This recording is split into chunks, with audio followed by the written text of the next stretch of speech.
to MCVG Rising Stars.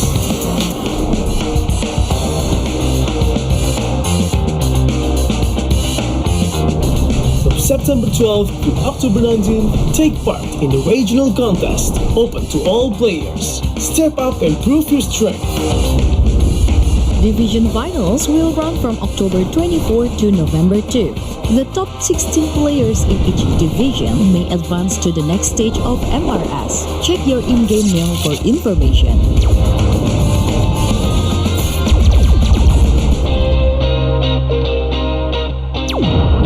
The S3 Finals group stage kicks off from November 8 to November 9. The top 6 players from each group will qualify for the S3 Finals semifinals. The semifinals will be held on November 15. The highly anticipated grand final arrives on November 16. The champion will earn a direct qualification for the first MCVG World Championship. The battle is on and the world is watching.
Does the Lord of Lava also crave the Sovereign's blood?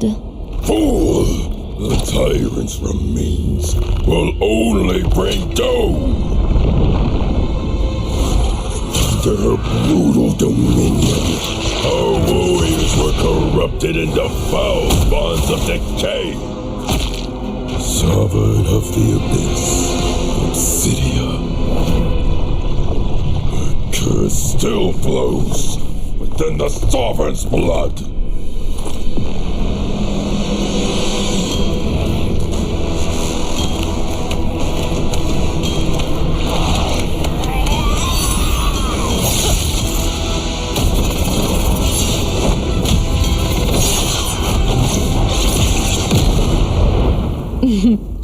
Such loyal little puppets, aren't you?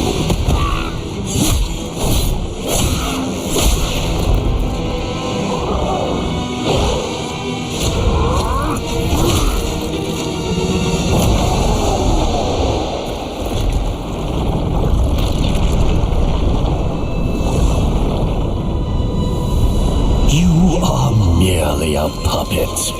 No different from my spawns. Bow to me. Keep your throne, or be destroyed. The Abyss bows to no one.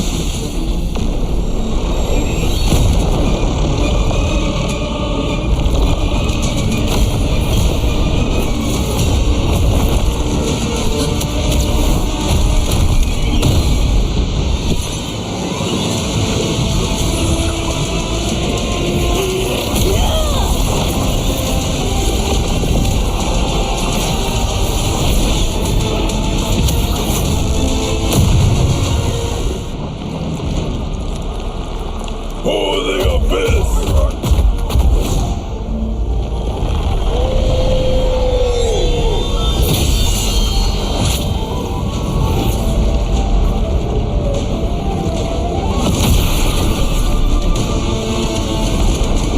These wretched spawns reek of its corruption.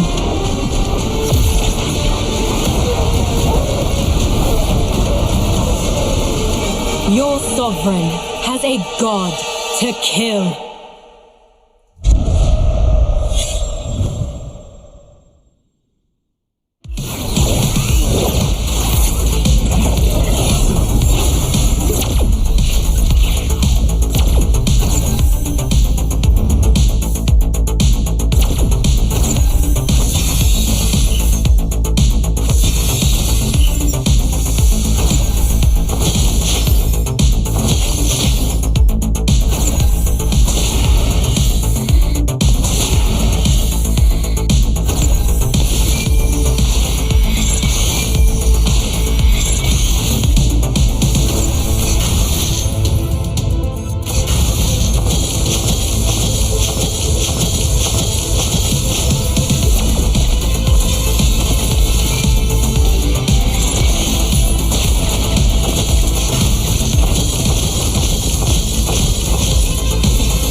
Welcome to MCGG Rising Stars.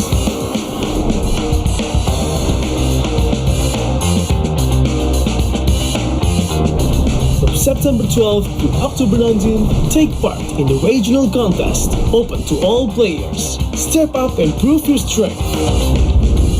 Division finals will run from October 24 to November 2. The top 16 players in each division may advance to the next stage of MRS. Check your in-game mail for information.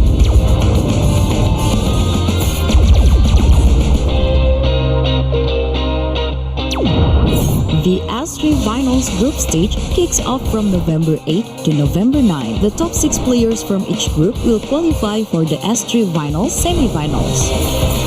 The semi-finals will be held on November 15. The highly anticipated grand final arrives on November 16. The champion will earn a direct qualifications for the first MCGG World Championship. The battle is on and the world is watching.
to Double 11!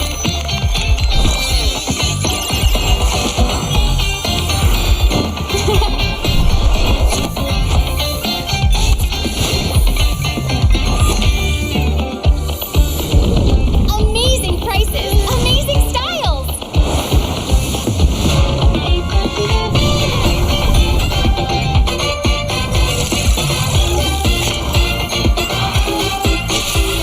Win big in Mega Draw!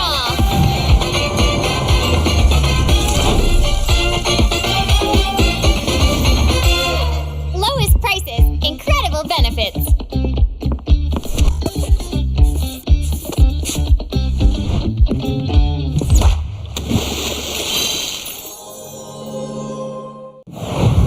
Welcome to MCGG Rising Stars.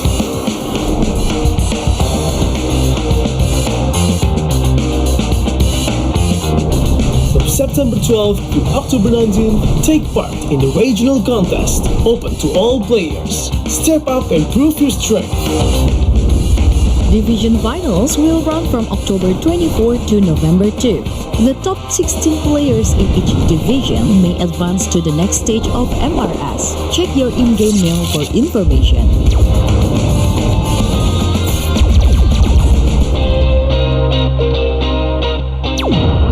The S3 Finals group stage kicks off from November 8 to November 9. The top 6 players from each group will qualify for the S3 Finals semifinals. The semi-finals will be held on November 15. The highly anticipated grand final arrives on November 16. The champion will earn a direct qualifications for the first MCGG World Championship. The battle is on and the world is watching.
To Double 11!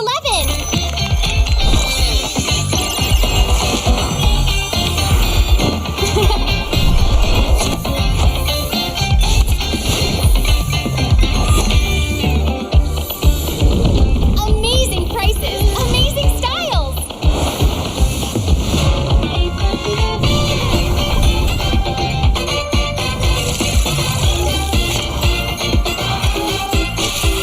Win big in Mega Draw!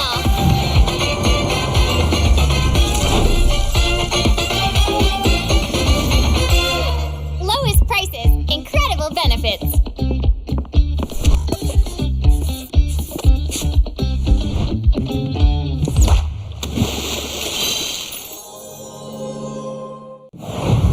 Welcome to MCGG Rising Stars.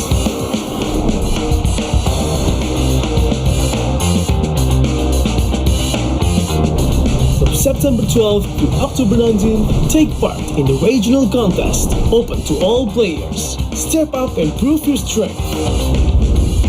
Division Finals will run from October 24 to November 2. The top 16 players in each division may advance to the next stage of MRS. Check your in-game mail for information.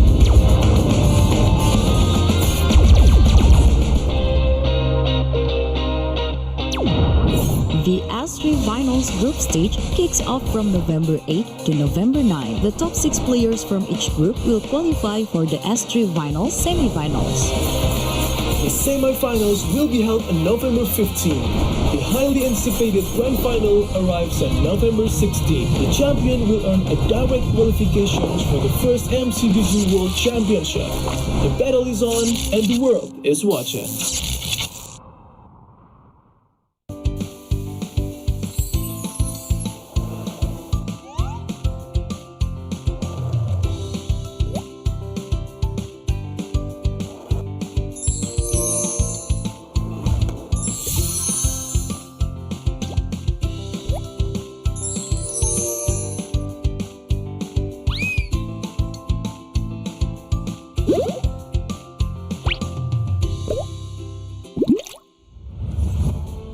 MPL Singapore Season 10 is powered by Moonton and Pulse Nova Entertainment. Presented by IT, your homegrown bubble tea brand since 2011. Official gaming chair partner DX Racer, the pioneer of the world's first gaming chair. Our partner in esports, Future Living and Singapore Esports Association. Our official playoffs venue partner, the Centrepoint. And our official broadband partner, My Republic.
Welcome back. It is the grand finals, guys. We are going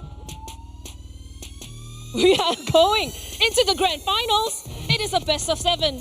Team Evil versus Flash SG.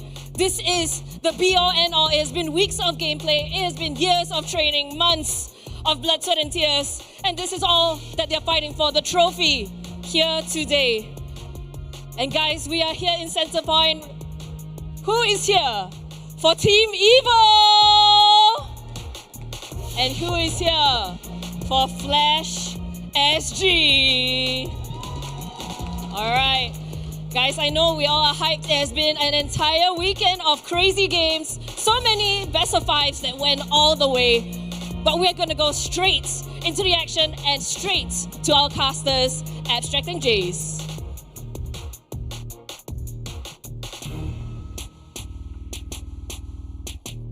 Alright, never mind. We are not going to go to Abstract and Jace.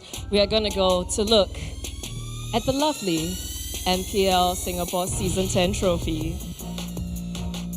It is a little bit sharp, but very, very big and absolutely gorgeous, guys. The winner of today gets to represent Singapore at M7 in Jakarta, and they are going to be representing Singapore, and they're going to be the pride and joy of us here. And so now that the casters are ready, let's head over to Abstract and Jace. Alright, ladies and gentlemen, the time is nigh, and we are now gonna be looking at the final series of the very long MPL SG Season 10. It has been a month. A lot of dramas, lots of upsets, and like what I mentioned, this is the most competitive MPL Singapore that we've ever seen thus far. Nothing can be as close as this right now, Abstract. Indeed. So, I gotta have to say that this series of today is gonna span all the way down to a best of 7 throughout the entire 7 possible games. We are just wondering if whether this will be the coronation for a brand new king, or are we in the end gonna be looking at the undying sovereign that Flash Singapore has gotten for themselves. That's right, you saw the videos yourself.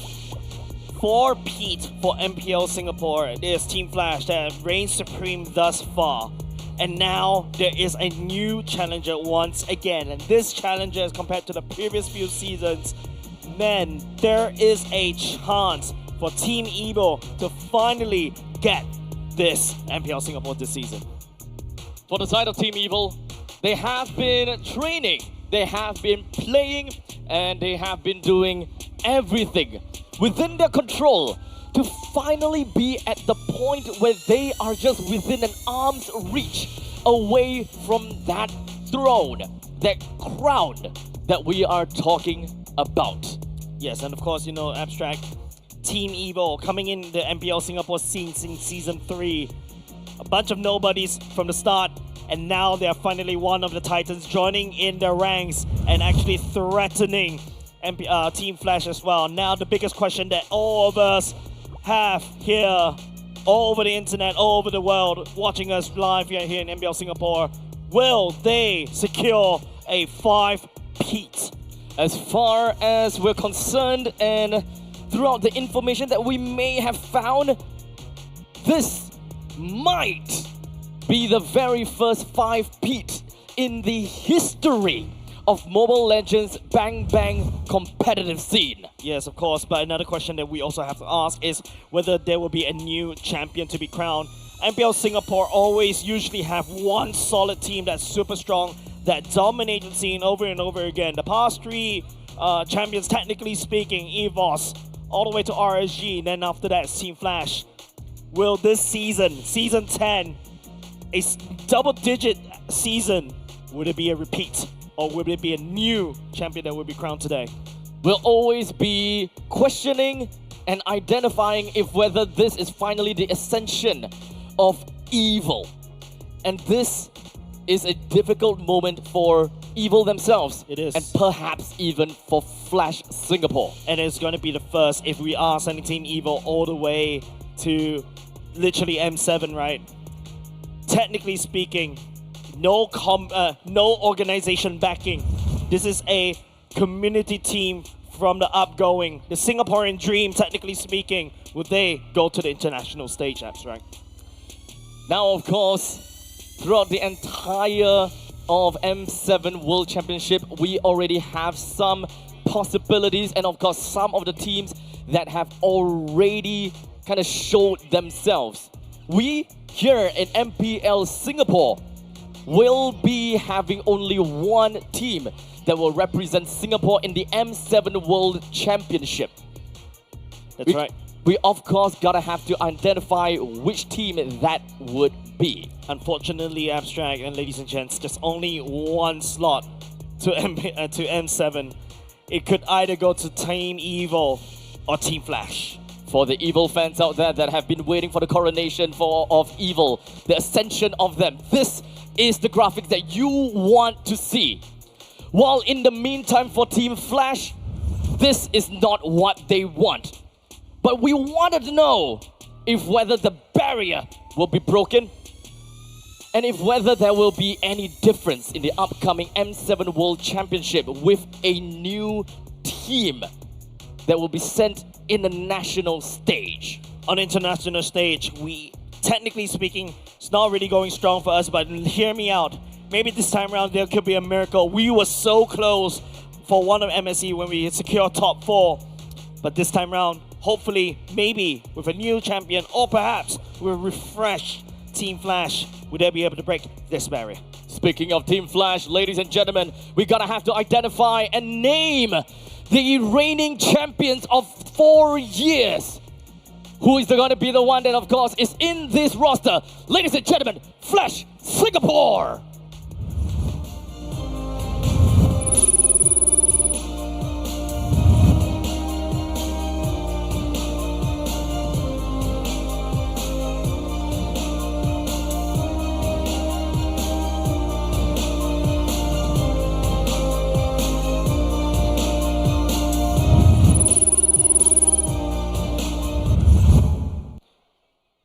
This is Team Flash Singapore, ladies and gents. Bear, Hades, Curtizi, Vanix, and Jay. They climbed so hard during the regular season, a little bit of a shakiness in the start, but they managed to stabilize the waters during the playoffs, and they are finally here. They are the first team that arrived to the grand final. Sure, they did not have to play 2 days earlier, and this time around, locking in this roster without JPL. But this is the brand new Team Flash that we're looking at. As James had mentioned, a rather turbulent showing throughout the entirety of the regular season. Statistically, in their own regular season, they fought against Team Evil. However, to no avail and was unable to take that series win. Understandably, the regular season is, of course, a very good statistic and a very good idea to find out who is on top of one another, with Team Evil hailing a 2-1 scoreline. However, they did manage to stabilize themselves a little bit further on, especially into this playoff. Their hard work and dedication coming into this playoff have definitely paid dividends. Definitely. Team Flash, by the way, you know, they won Team Evil yesterday. But of course, we're gonna have to take a look at the other side of the aisle, ladies and gents. It is, of course, the new challenger of MPL Singapore, ladies and gents. Give it up for Team Evil.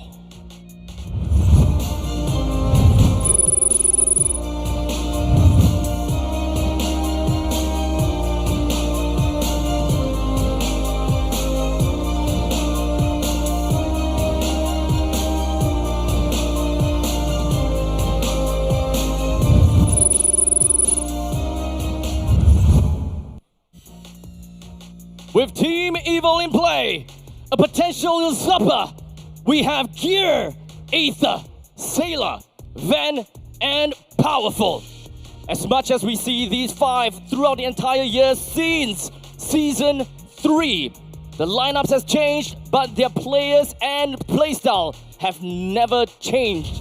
As such, they're finally here in the grand finals to once again challenge for the throne. Yeah, of course, you know, since Season 3, Powerful, the main anchor of Team Evil, he had one dream and one dream in mind, to come in and challenge the status quo. And here he is once again. He's been here before in one of the seasons, and they kind of faltered just a little bit once again against Team Flash. But this time round, with a bit of a dream, maybe abstract, this time it will be different. This season is the season. As we mentioned that to Evil a couple of times before, and many of the other community tournaments, or rather, the community also echoes that. There were definitely some shakiness in a couple of these teams in Season 10.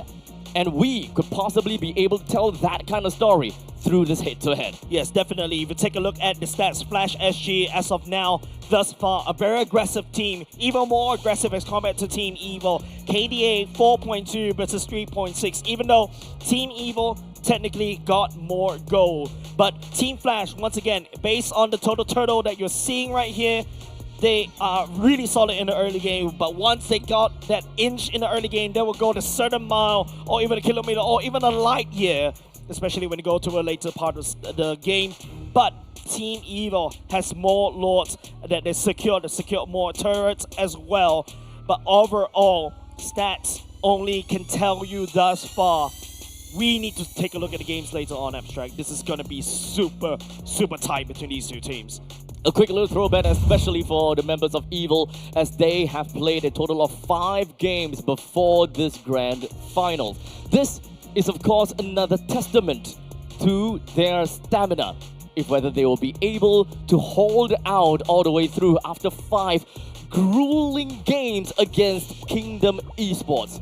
If Kingdom Esports has done anything, that will be bringing their stamina all the way down and putting Evil in a hard spot.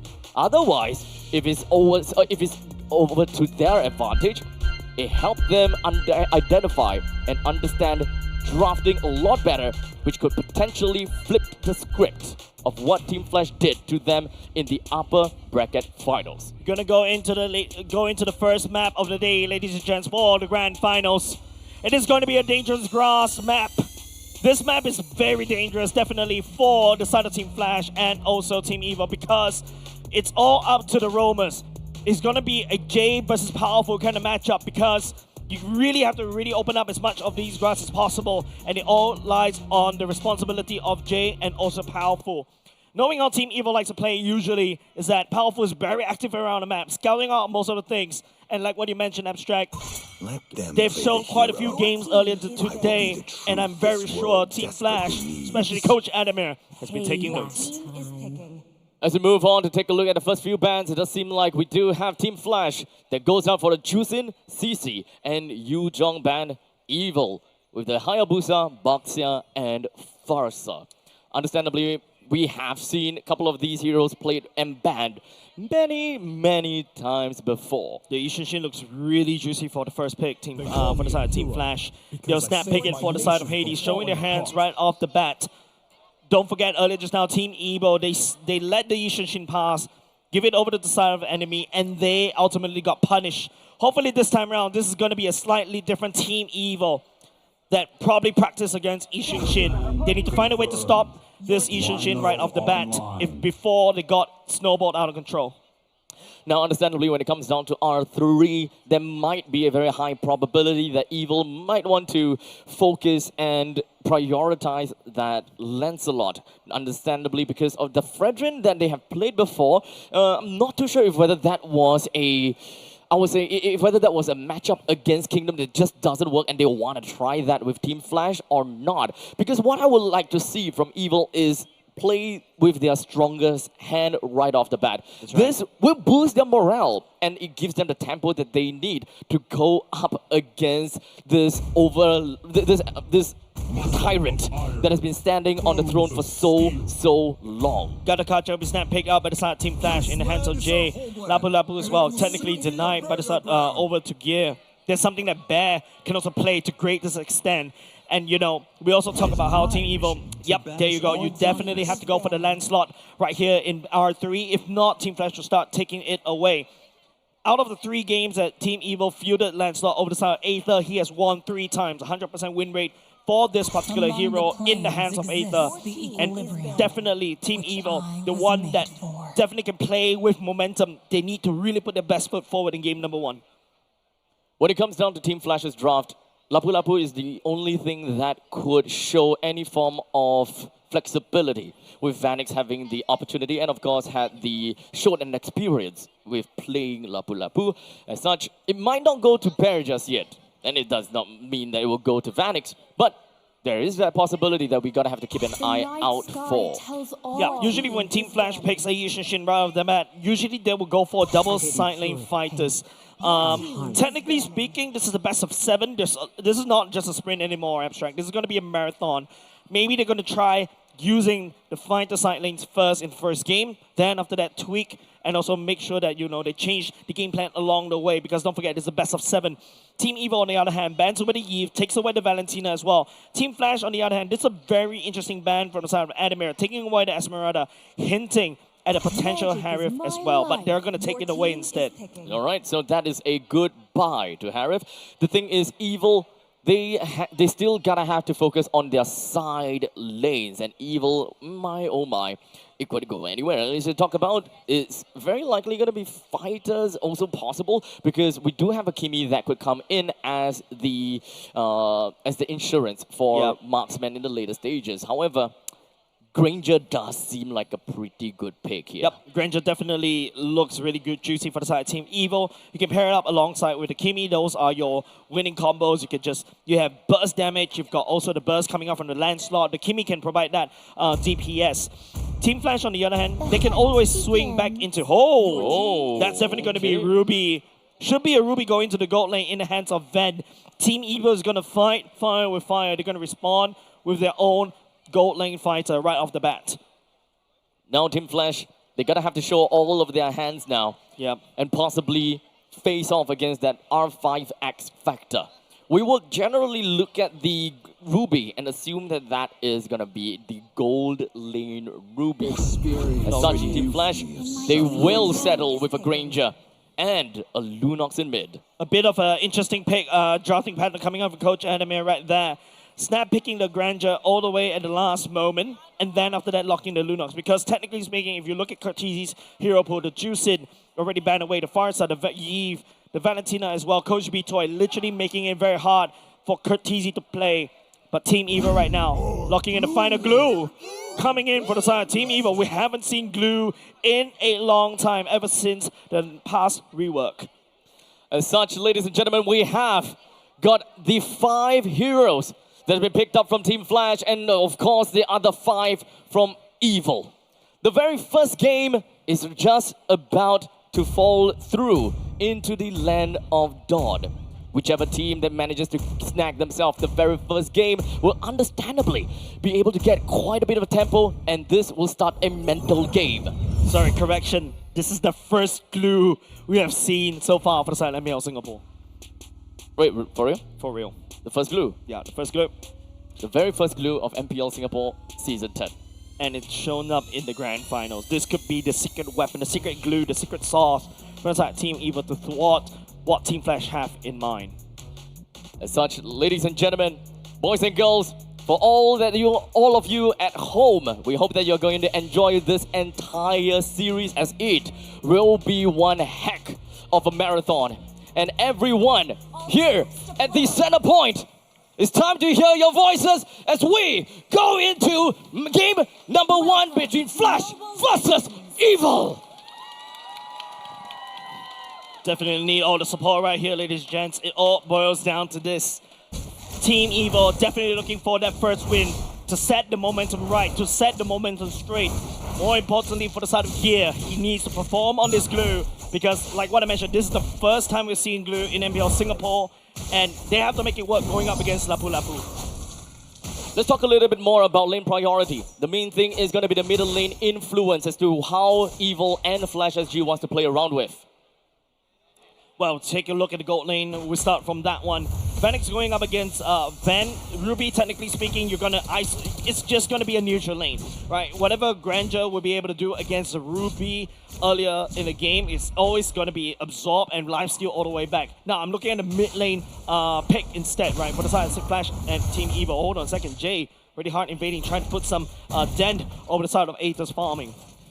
A little bit of aggression from the side of Jay. It did definitely give some information over to Team Flash SG. And when it comes down to experience between the Romans, Jay definitely do have a bit of that higher ground. With him coming in at level 3 already, it's not that big of a deal until we talk about the level 4 power spike, especially for the Romans. Yeah, a little bit awkward in my opinion for the side of Curtizi to go for the wall will reveal Hades right now. Try to go back there.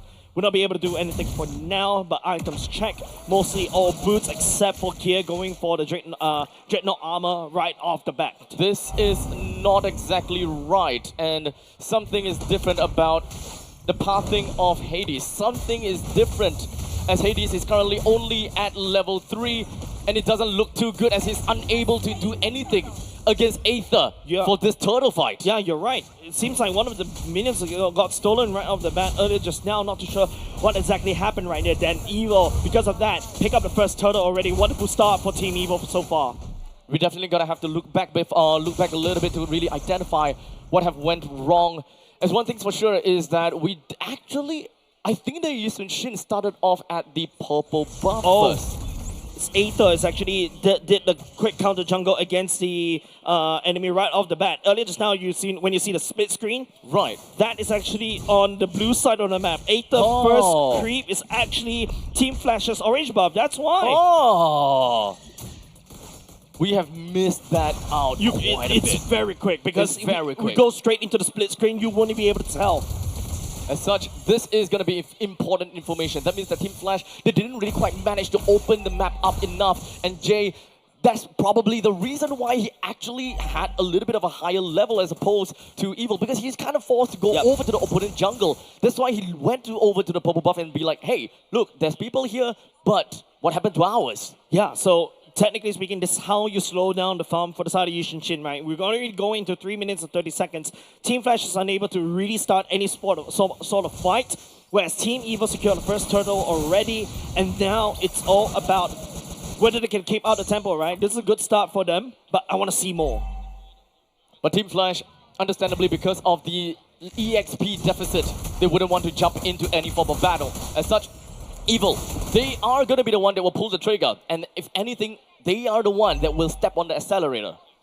Yep, Team Flash definitely needs to buy a lot more time. It's all about Jay being able to provide the information. Maybe Bear will be able to step forward just a little bit to wave clear and also to output some form of damage. But Gear on the glue should be able to heal everything all the way back up. Same could be said on the side of the bottom lane where Vanix and Van, just take a look. Yes, you can gun Van down, but he's going to heal everything all the way back up. The level difference is going to make a very big difference. As such, Aether is currently at level 8 as opposed to Hades at level 6.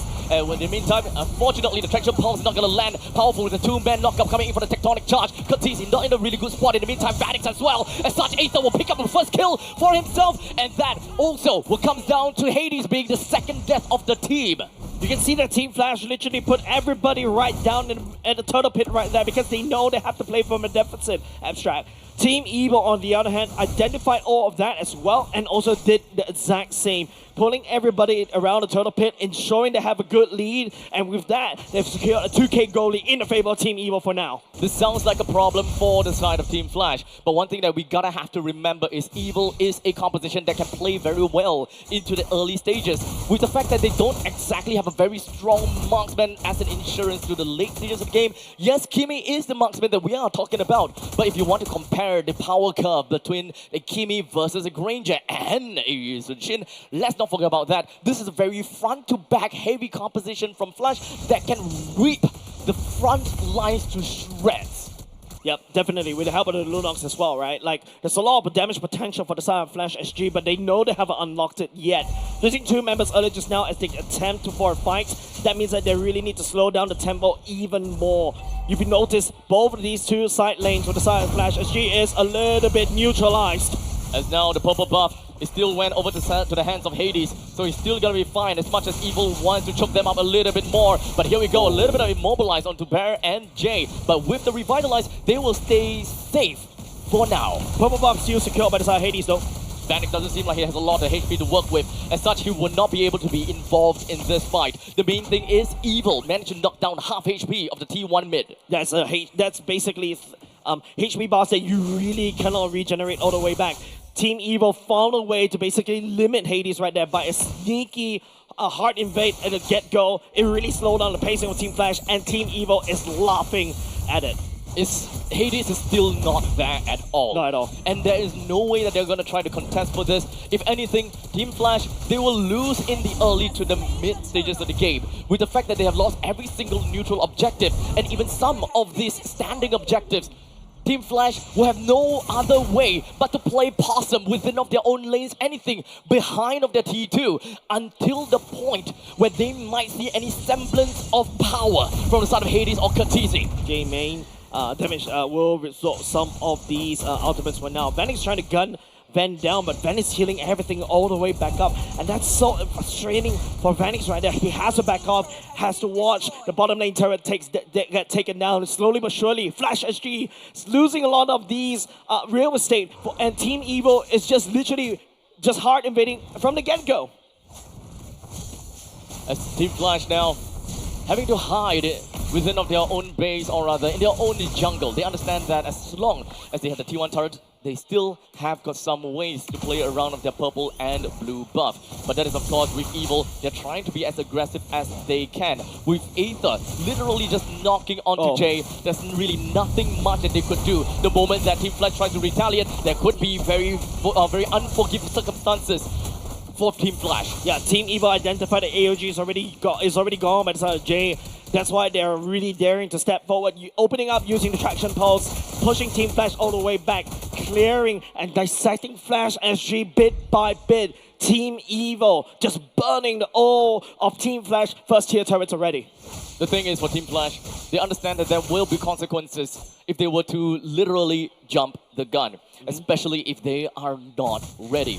They would much rather minimize their losses and try to give some of the standing objectives and perhaps even the map over to Evil. Yep, not a lot of items for the side of Team Flash. If you notice, Vanix had to skip boots just a little bit in order to purchase the Sky Pierce and hoping that works. But if you take a look at Team Evo, they're more than ready to duke it out, right? They've got quite a few Crane's Wings for themselves. They're going to be a slightly more tankier, especially their HP bars going down as Team Evo, man, just going for the Lord, gunning it down immediately. No way for the side of Flash SG to step there. They're out of ideas, Abstract. This is literally a game of items. As long as Team Flash have got some decent semblance of power from the side of Curtizi, they can defend the Lord. Remember, when it comes down to the power of the darkening, power of the chaos darkening from the side of Lunox, she can melt the Lord down with no problems at all. While in the meantime, Yi Sun Shin, Granger, they all can try their very best to clear out some of these creep waves as well. This first Lord possibly might not do too much to the T2 in the middle lane. They might lose top lane and bottom lane T2 though. Yeah, Flash SG, this is a very dive-heavy composition, right? You really need to go all the way in, but seems like Team Evo is more than ready to accept it because of Van on the Ruby right there. Just gonna crack that open almost immediately. Aether even just going in, trying to make a play out of here. Not really interested in all of that, but in the meantime, Hades gonna be the first one to go down alongside with Bear. Wait, 4 men already down for the count in that instantaneous snap of a finger. Evil have got a little bit too much in their boots. They have too much power as Flash literally evaporated right as Evil touched them. Leaving Vanix all alone. There's going to be a speed run, Abstract. They are definitely going to try to speed run this as much as possible. As such, Vanix is going to lose himself. The creep waves marches down the middle. Evil, just like that, took game 1. That is perhaps one of the fastest games that we've seen so far in the grand finals. Team Flash, there was no fight in them. I wasn't expecting them to just literally end it right there because all of a sudden, kaput, everybody from the side of Team Flash gets deleted. There is no action. It's like a dead fish for the side of Team Flash, especially in game number 1. To be honest, that is kind of a situation where Team Flash would say, GG, go next. I don't think that this is going to do too much to Flash, or rather Team Flash SG's morale or tempo. It is definitely a loss to them, and they definitely isn't happy about that. Yep. However, the early game invade and the fact that Aether is forever and always in the lead in terms of XP. Hades knew there's no contest when it comes down to any form of standing in any form of neutral objectives. Yeah, like literally, it all started from the fact that the game is over within the first minute. Yeah, like the first second. The fact that they used the they actually sent Aether to basically counter jungle from the get-go. And that's it, right? Like, all of a sudden, Yi Sun Shin's power is just diminished, limited all the way down to absolutely nothing. Once your jungler is slightly behind for the first turtle, literally from the side of Team Flash, there's nobody that could step up and also, you know, do something right there. MVP, well given over the side of Aether, right? Like, it's just a macro decision that dissected Team Flash in what? 10 minutes? 10 minutes. It's sub-11. Roughly about 10 minutes and 20-ish seconds. 10 minutes 18. 18 seconds. So, as much as this game is kind of anticlimactic because It is. Evil, they just won in the early game and they just kind of steamrolled with that. My only qualm about that game is the fact that I would say Team Flash, they are very realistic. They know that the game is over and they just GG go next. It seems that way to me, right? Because they don't seem to want to try taking big fights. They're mostly just inching further backwards and backwards and backwards because they can't see an opportunity. They can't see a spacing where they can kind of jam themselves in between of that space. Just look at the amount of turrets and turtles and lore taken by the side of Team Flash. There's nothing, right? Team Evil literally know that, you know, when you go for the Ishin, you really need to try to snowball as hard as possible. What Team Evil do is just hard invading, and then after that, using power to open up the map even more. And remember, what I want to mention, this is a very good map for the side of Team Evil, right? Like, there's so many bushes, and nobody from the side of Team Flash is able to open up the map. Jay can't step into the bushes. If not, he's going to get blown to pieces. He tried to do, though, and he has to AOG and tap all the way out. Bear, on the other hand, that was a neutral lane on the top side. All Gear had to do is just exist, and Bear all of a sudden just couldn't perform and couldn't do any form of damage because Gear was healing everything back up. Cortese, on the other hand, the mid lane, it is a constantly push because Sailor could just shove and then after that rotate and create opportunities around the map. Cortese, yes, there's no targets for him as well, right? Like, if you go into the Chaos Darkening form, all Aether has to do, Thorn Rose, Phantom Execution, there's so many iframes, and you're unable to land a form of damage. And it's always a massive burst coming out of Team Evil. There's no way that Team Flash can actually do anything in that particular game. This is, for the lack of better words, quite literally a easy game for Evil. Yeah, it but is. to be fair, it is a very good decision making from the side of Evil because this is kind of a high risk, high reward thing. If Lancelot were to be found out, there is a very high probability that he would just go down, and instead of him being able to trample on the growth of Hades, it would be him trampling on his own growth. But I think it's possible, right? Team Evil, they know that level 1 as a Lunox, your power spike actually comes in level 2 when you add in your second skill. Your first skill, on the other hand, relies on a lot of these healing items. Basically, you outlast in a team fight, you wave clear, and then after that, rotate. So basically, that's what the Lunox want to do at level 1. At level 1, Jay also couldn't do much either, right? Hades, on the other hand, yes, he can rotate and dash around and also up on the damage, but he's too busy in securing and also farming up. So Evil identified a small little timing opportunity, took it, and then after that, the rest is history. It's very unfortunate for Team Flash, I gotta have to say, but GG go next. They're gonna have to identify and take a look at game number 2. What's gonna be the difference? What is the problem? We, at least for Jace, he mentioned a little bit as to what disables them. Because of the early game, Lunox and the God of Kaja, they don't have ways to realistically be able to stop that that Lancelot. And even if they do, it's gonna be difficult to catch him.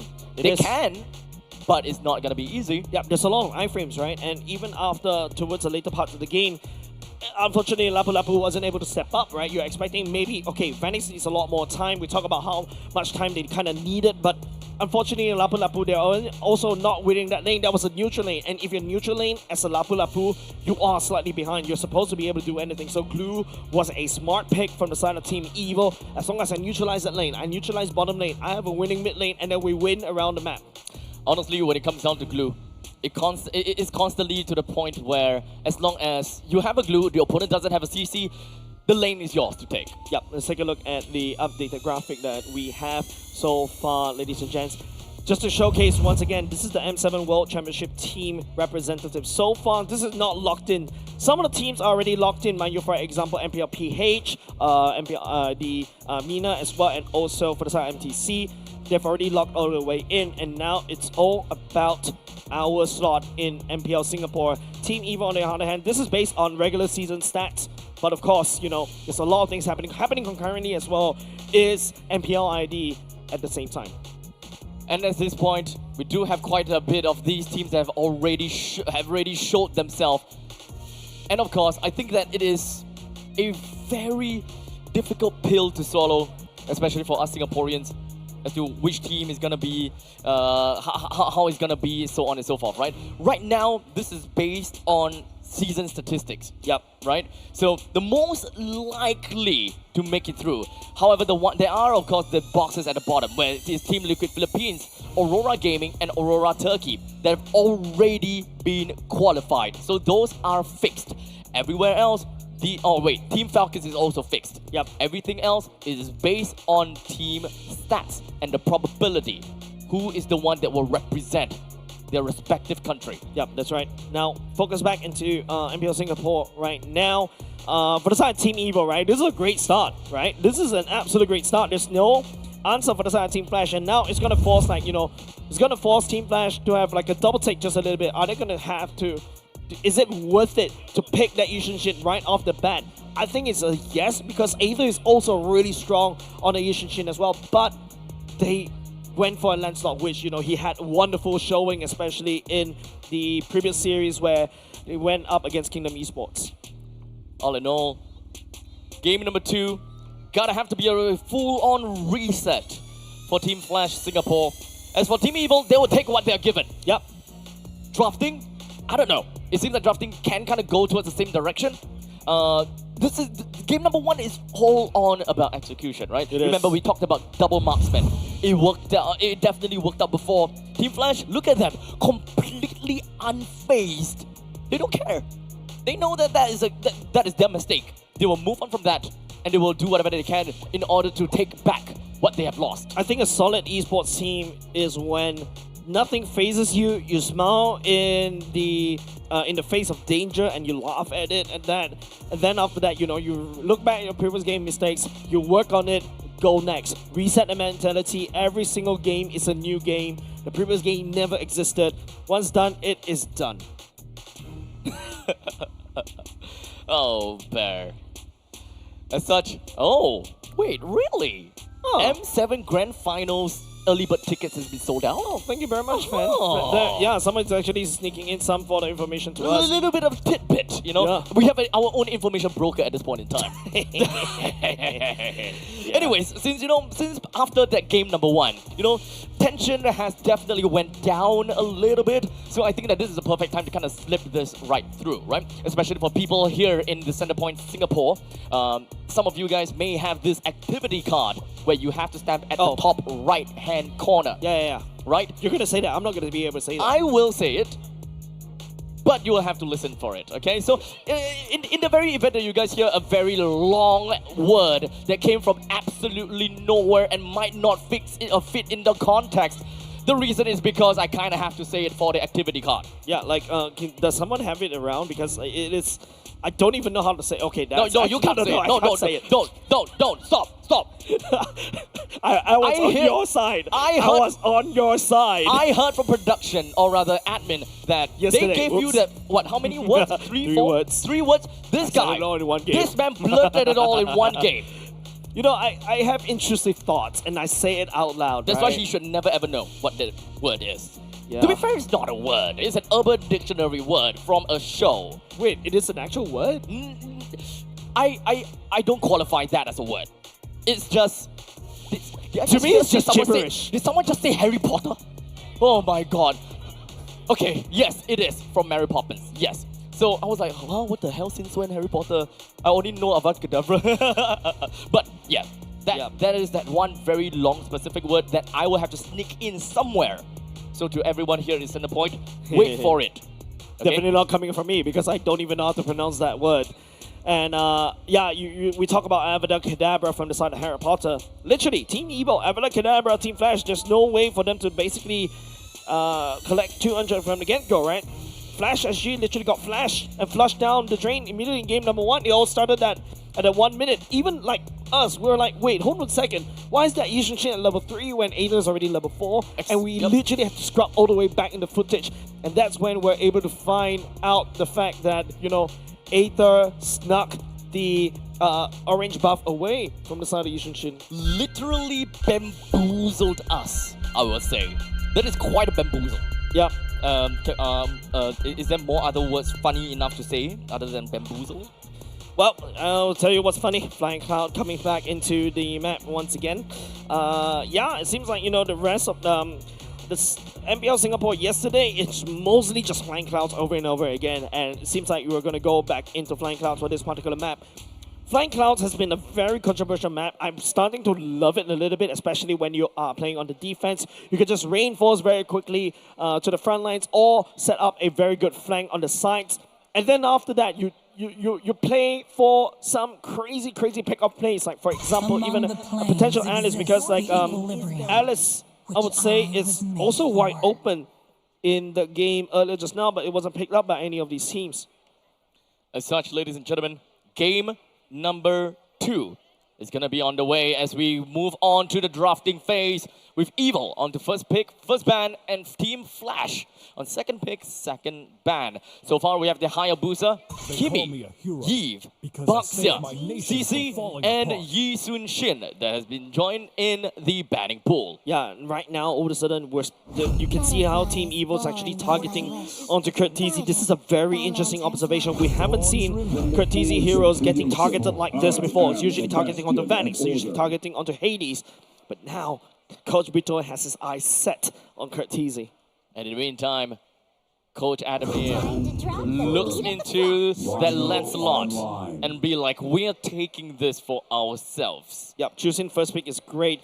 Joy would be the selection from the side of Team Evil in terms of the jungle pick. Team Flash goes back to something regular because you don't want to really go ahead into the second phase ban without selecting Curtizi heroes right now. It's going to be a Farsa.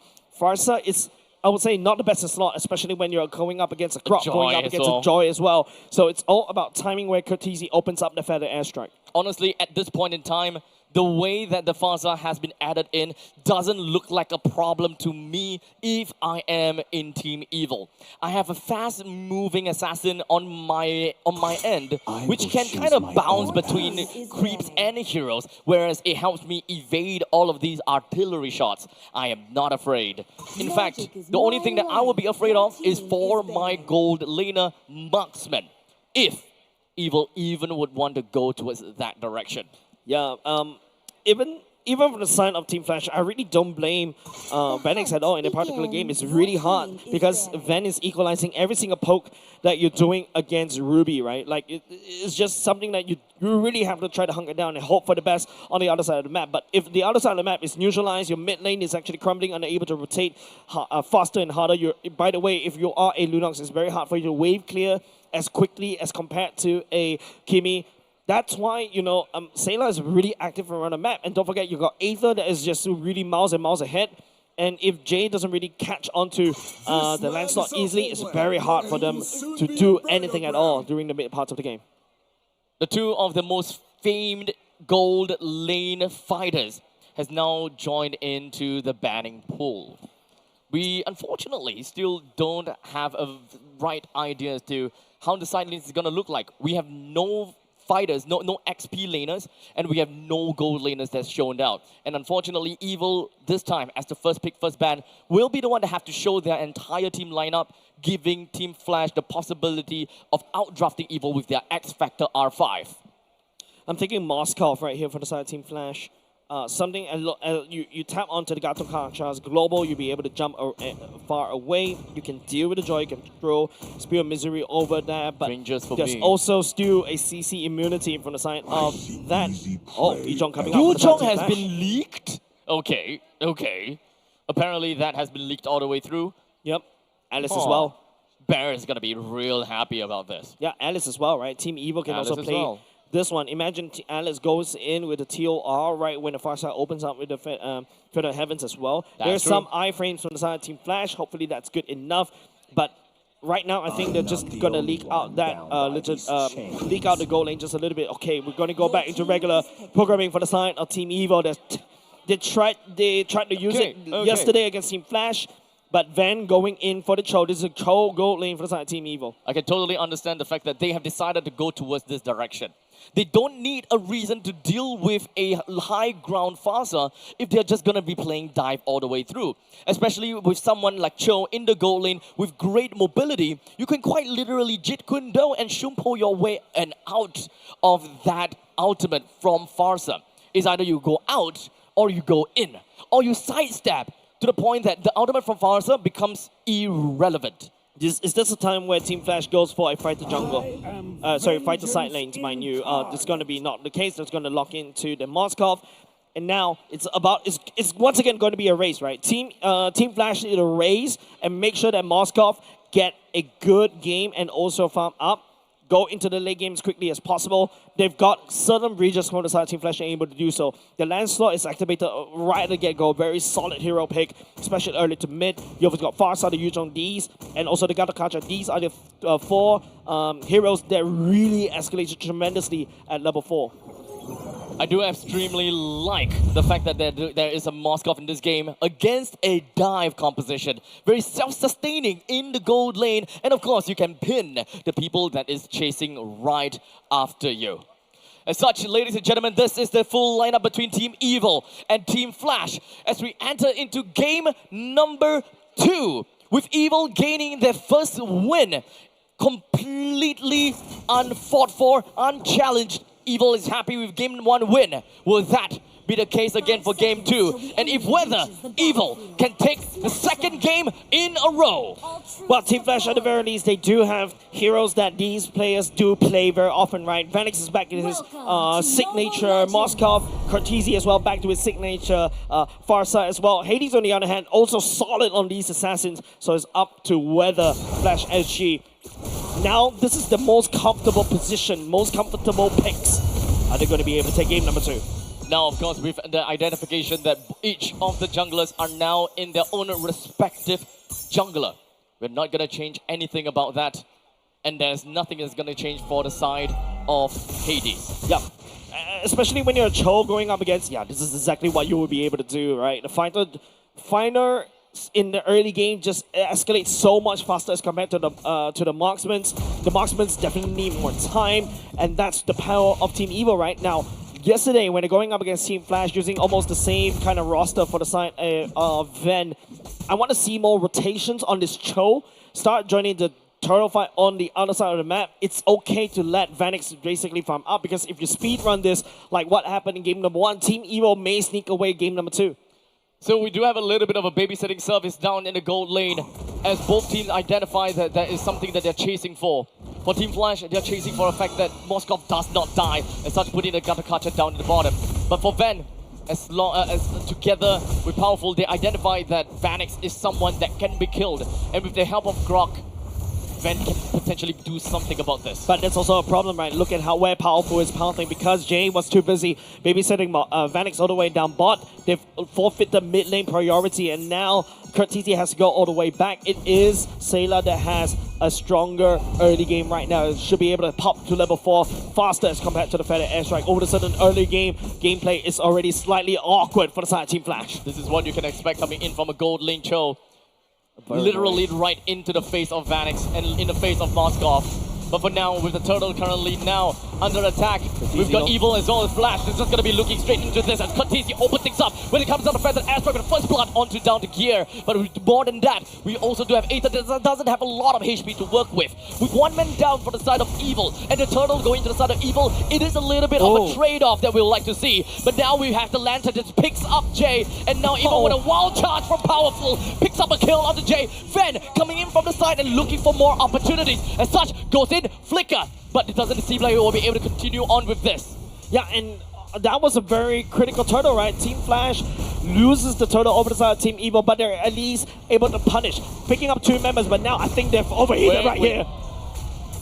As Gear now is putting a very good fight against both the Lancelot as well as the Yuzhong. Oh, Aether once again, this Peasky boy, picking up another purple buff away from the side of Team Flash. Hades definitely needed that purple buff because they've already lost 1 turtle now, and because of that, Aether is gonna get a better second turtle chance in the next turtle fight.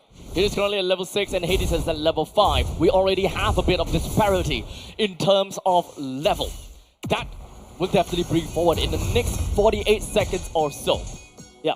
Cortese picking up 2 kills, absolutely wonderful for him. Now you've got a strong mid lane. Feather Airstrike earlier just now was very pivotal in that team fight earlier just now. as Team Evil, I think because of how Sailor has been playing the juice in, it's actually very annoying. Once he goes into Crimson Beacon, the members on the side Team Flash need to try to dive for this one. As now Gear finding himself in a really tough spot. Not much that he can do against a 3-man gank. Yeah, the Phobius was actually a very interesting choice coming up from Coach B-Toy to be able to deal with Hades, right? Phobius ultimately kind of fell off the meta slightly, but if you look at how Gear was able to play the Phobius earlier just now, even though he lost 2 times, he was able to hold down the fort just a little bit longer, allowing Evil to slowly sneak in the damage against Team Flash. With the turtle now spawned, enmity towards the side of Powerful. Jay just around the vicinity, taking a little bit of pot shots from the side of Sailor. It's not going to do too much, but at least they're buying a little bit more time, as they have information at the very least, is that Aether is above in levels as compared to Hades. Aether. Because this is just what Aether will constantly be doing. They have, of course, a little bit of information as well, that both of the junglers have used their retribution, and unfortunately, because of the fact that Aether is currently at level 8, Hades will lose in the retribution battle, even in the purple buff. Man, Aether has been sneaking away the purple buff like this. It's actually starting to hurt Hades, right? Hades is now really way behind in terms of the level. The first turtle earlier just now, given over the side Team Evil, allowing Aether to basically, not an equal retreat battle right there. Of course, because Hades is actually 1 level down. And apart from that, you know, I think all eyes definitely got to be Vanix. Vanix is the only one that can potentially pull back the whole game. You can add that Courtesy into that list as well. These 2 damage dealers on the side Team Flash will have a lot of responsibility on their shoulders. And due to the fact that it is double fighter lanes from the side of Evil, they're constantly going to be having very strong information and, of course, ruling in the river lines. As such, allowing Aether to slip through the gaps and going into the opponent's buff time and time again. I wouldn't necessarily say that Jay is not opening him up the map enough. Nope. It's just too much things for Jay to handle. Yeah, definitely right. Ven could be anywhere on the Cho gold lane, right? And now it's going to be up to Bear. Goes in the Black Dragon form already, try to open up the map, move on more, and Ven is a lot more active on the map. Bear is literally going to be in the midst of the battle while Courtesy opens up with the defense and airstrike. Hades somehow still manages to take a turtle, which is a very big win. Bear now getting a kill down at Ven, pushing the rest of Evil back home. That's amazing for the side of Team Flash, right? And now it swings back in the favor of Team Flash. A wonky start in the early game, a wonky start for game number 1, and this Flash is making a statement I am not to be trifled with. Even though Hades is playing from behind, he still manages to find an opportunity. Yeah. One of the big things about a Lancelot is that you do have instant burst that can help you deal random damage or sudden damage to a lot right before you use the retribution. That is going to be one of the key components that helps you. Nice gank around the mid lane right there. Hades actually picking up, like, helping. Getting an assist is actually the one that's keeping him in the game. And now all of a sudden the mid lane is already gone. It's now Pen down to the bottom lane, almost getting the kill down onto Vanix. And indeed, Powerful will take that bounty. Death by a wall.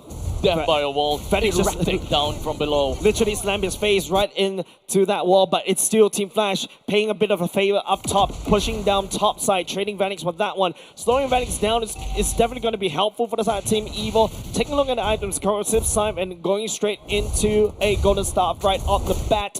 But it is Courtesy already online with that glowing one and also the magic penetration boots. For the 200 gold for both of the gold laners. But in the meantime, we also do have got... Oh, wait, hold on a second. Down in the bottom lane, seems like they are really want Vanix as they smell blood in the water. Jay was hoping he will be able to do something when it comes down to the AOG, but was just a tad bit away. We've got a conceal, we've got a Black Dragon form, but they were unable to find and pull off any form of trade. Yeah, Vanix is just chilling in the kiddie pool right there, and all of a sudden a Megalodon or shark just appears, and that's exactly what Team Evo is, right? Now they're focusing their targets mostly onto Vanix. Slowing Vanix down is exactly the game plan for the side of Team Evo for now. But they will definitely be trading some shots here and there as Courtesy opens up when it comes down to Fast and Airstrike. They pick up a kill down onto Gear. The rest of the members from Evil, they're still going to be chilling around as they try to look for more and more trades. They're losing out in trades for sure. Evil, they will start to lose out more as now Flash have got 2,000 gold lead on top of Evil and they have regained posture. Aether is trying to charge up the dashes as quickly as possible, but he's not able to do so. Vanix, yes, down to that, but he's able to join any form of fight. Van is being super annoying for the side of Team Flash right now because Van, as this Cho gold lane, is just opening up the map as well and also finding key targets. There's gonna be a two-man tectonic charge. A lot powerful to get a kill down. Well, however, Hades did manage to get it with a turtle, or rather the lockdown. Powerful will go down in the meantime, but jungle against jungle. Hades takes the first L, while Ven continues to encapsulate the entire moment by getting a kill down on the bear. It's a 1-for-3 trade, while the Lord still goes over the side of Flash, and in fact it's not quite over just yet, as Evil really wanted a T1 turret. Yes, I don't know who got a very good trade, right? Flash SG needs to sacrifice 3 members from the side of themselves just to be able to take down the Lord, which kind of slows down, kind of deny it. But Team Evil made it a bit of a stalemate, right? Mid lane also cracked open for the side of Team Flash, but Team Flash has the Baby Lord. The Baby Lord marches in, ready to pillage all of the standing objective that Evil has. All these small little random bounty across the map is going to be some rich red packet over to Flash SG. Yep. But Team Evil was able to crack open mid, and then after that, go ahead and fix the waves. Now, Team Flash sending this Lord down, I think, is just gonna be like watered down and saying there's nothing you can gain out of this one, especially when you look. Team Evil fixing down bot lane. Ven is also down there as well. Flash need to make a play right here. Conceal play also going. Here comes the Black Dragon form. I don't know whether they will actually commit into this. Indeed, they will. It does seem like Aether is gonna be the first one that will be under the chopping block. However, they will try to go for a little bit of a trade onto Bear as he dove in right underneath of the turret. Ven doing God's work down at the bottom lane right here. Team Evil was actually having a bit of problem right there. At least they were able to pick up Bear up the top, but Ven is the one that led down the siege down bot. He's sneaking all these objectives away from Team Flash. It's completely tallied out, and I will say that the trade is fair. And for losing a jungler, you take 1 turret in the bottom and also you take 1 XP laner out of the equation. It's pretty fair in my honest opinion, with Evil now having a slight tad bit of gold advantage of 600 gold in total economy. Yeah, but right now, you know, if you asked me earlier just now, but hold on a second, there's going to be a slight pick off right there for the side. Ben, the kick was already, sorry, no kick, there's a knock up onto Hades. But if you asked me earlier just now, Abstract, who actually got the Lord, I would say it looks like Team Evil was the one that got the Lord because Flash did not get anything out of that Baby Lord. And in fact, they lost even more. They lost 3 members to get that Lord right there. They lose the bottom lane turret, and then after that, as they're trying to lay down siege up top, Bear got killed as well by the side of Team Evil. Essentially, it's going to be a tough spot for us to really identify how is it going to be like for both teams. But for sure, Team Flash, they have higher sustenance going into the later stages due to the fact that they have a late game monster, and that is a Moskov. Moskov has got the potential, has got the ability to go for cross-map plays. Let's not forget about that. Yeah, Vanix has been missing a lot of critical SODs already. And you can see that, yes, there's definitely potential, but Vanix needs to start joining the fights. Maybe it's time for him to basically not play the side lanes because Ven is more than happy to fix all these lanes. And it's also going to be slightly scary, right? If Ven is definitely going to be building mostly damage. You can just easily jig Kundo and after that knock out Vanix, and all of a sudden Vanix is in an awkward position. So we're looking at mostly Team Evil versus Team Flash, a 4v4 right here. Let's take a look down what I told you. up in the top lane. Vanix! Critical SOD and miss Abstract. Ben no longer has the flicker. But in the meantime, the main team fight all the way down to the bottom side as we do have got Aether and Van take it down. It does seem like Vanix one is his own 1v1. While the rest of the Flash SG is going to be going all the way down south. While Gear continues to fly up to the sky, continuously slamming down his monolith. But it doesn't seem to phase off Team Flash. Team Flash, that clutch right coming into. Kha'Zix picking up a godlike earlier just now. Vanix that 1v1, even after SOD miss, was still able to pick up Ven. And now they can convert this into what? A 4 members down for the side of Team Evil and also potential Lord. This is an enhanced Lord this time around, going in the pockets of Flash SG.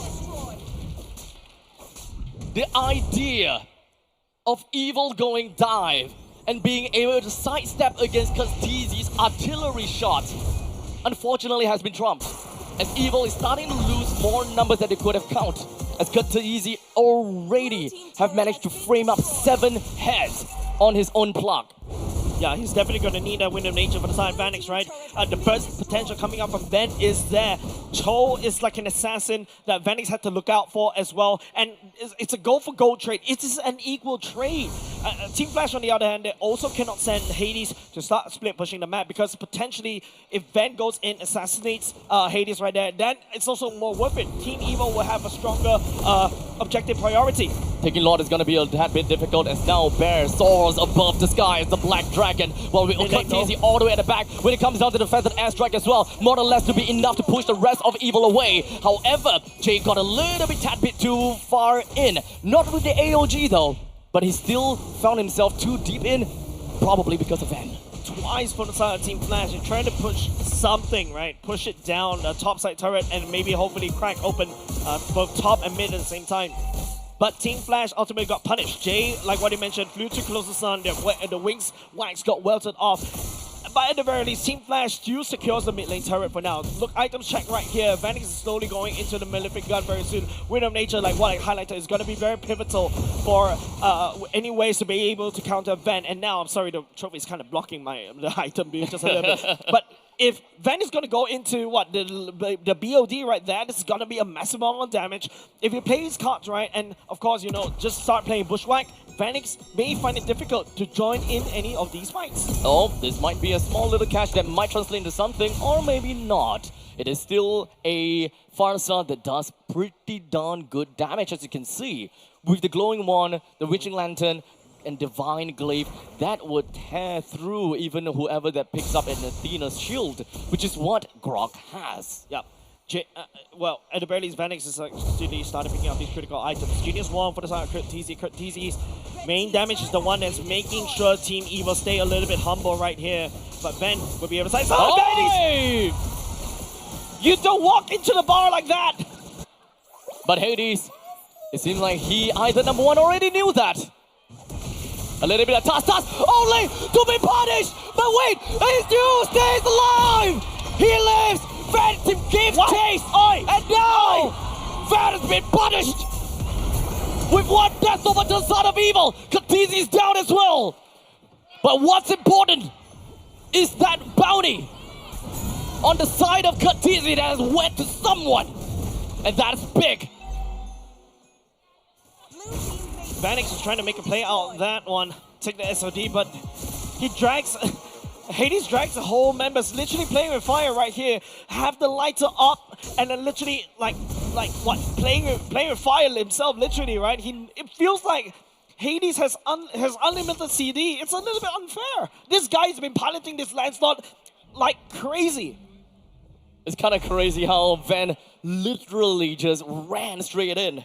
To be fair, though, I do think that if he actually wins that, this will be a very good trade. Yeah. As much as Van is in the gold lane, he is not pos 1. So throwing his life away for a potential pos 2, or in this case position 2 of a jungler, that is massive amount of trade and that's a massive amount of value.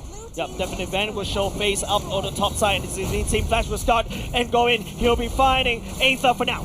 As now the Black Dragon form is due up to the sky, and that is going to be a furious dive, just going to be landing on everyone. AOG on the 2, and now everyone's just going to be clumped together. No traces of it just yet. Only Bear taken down. So is Cortese. The rest of the gear is just going to be putting himself right into the face of the enemies. What Katie this picks up a killing spree. The rest of Flash SG, they don't have a lot of HP to work with, but they are still going to be doing their absolute best. Hades tries to walk himself away, but it does have got a little bit of thought throws to iframe.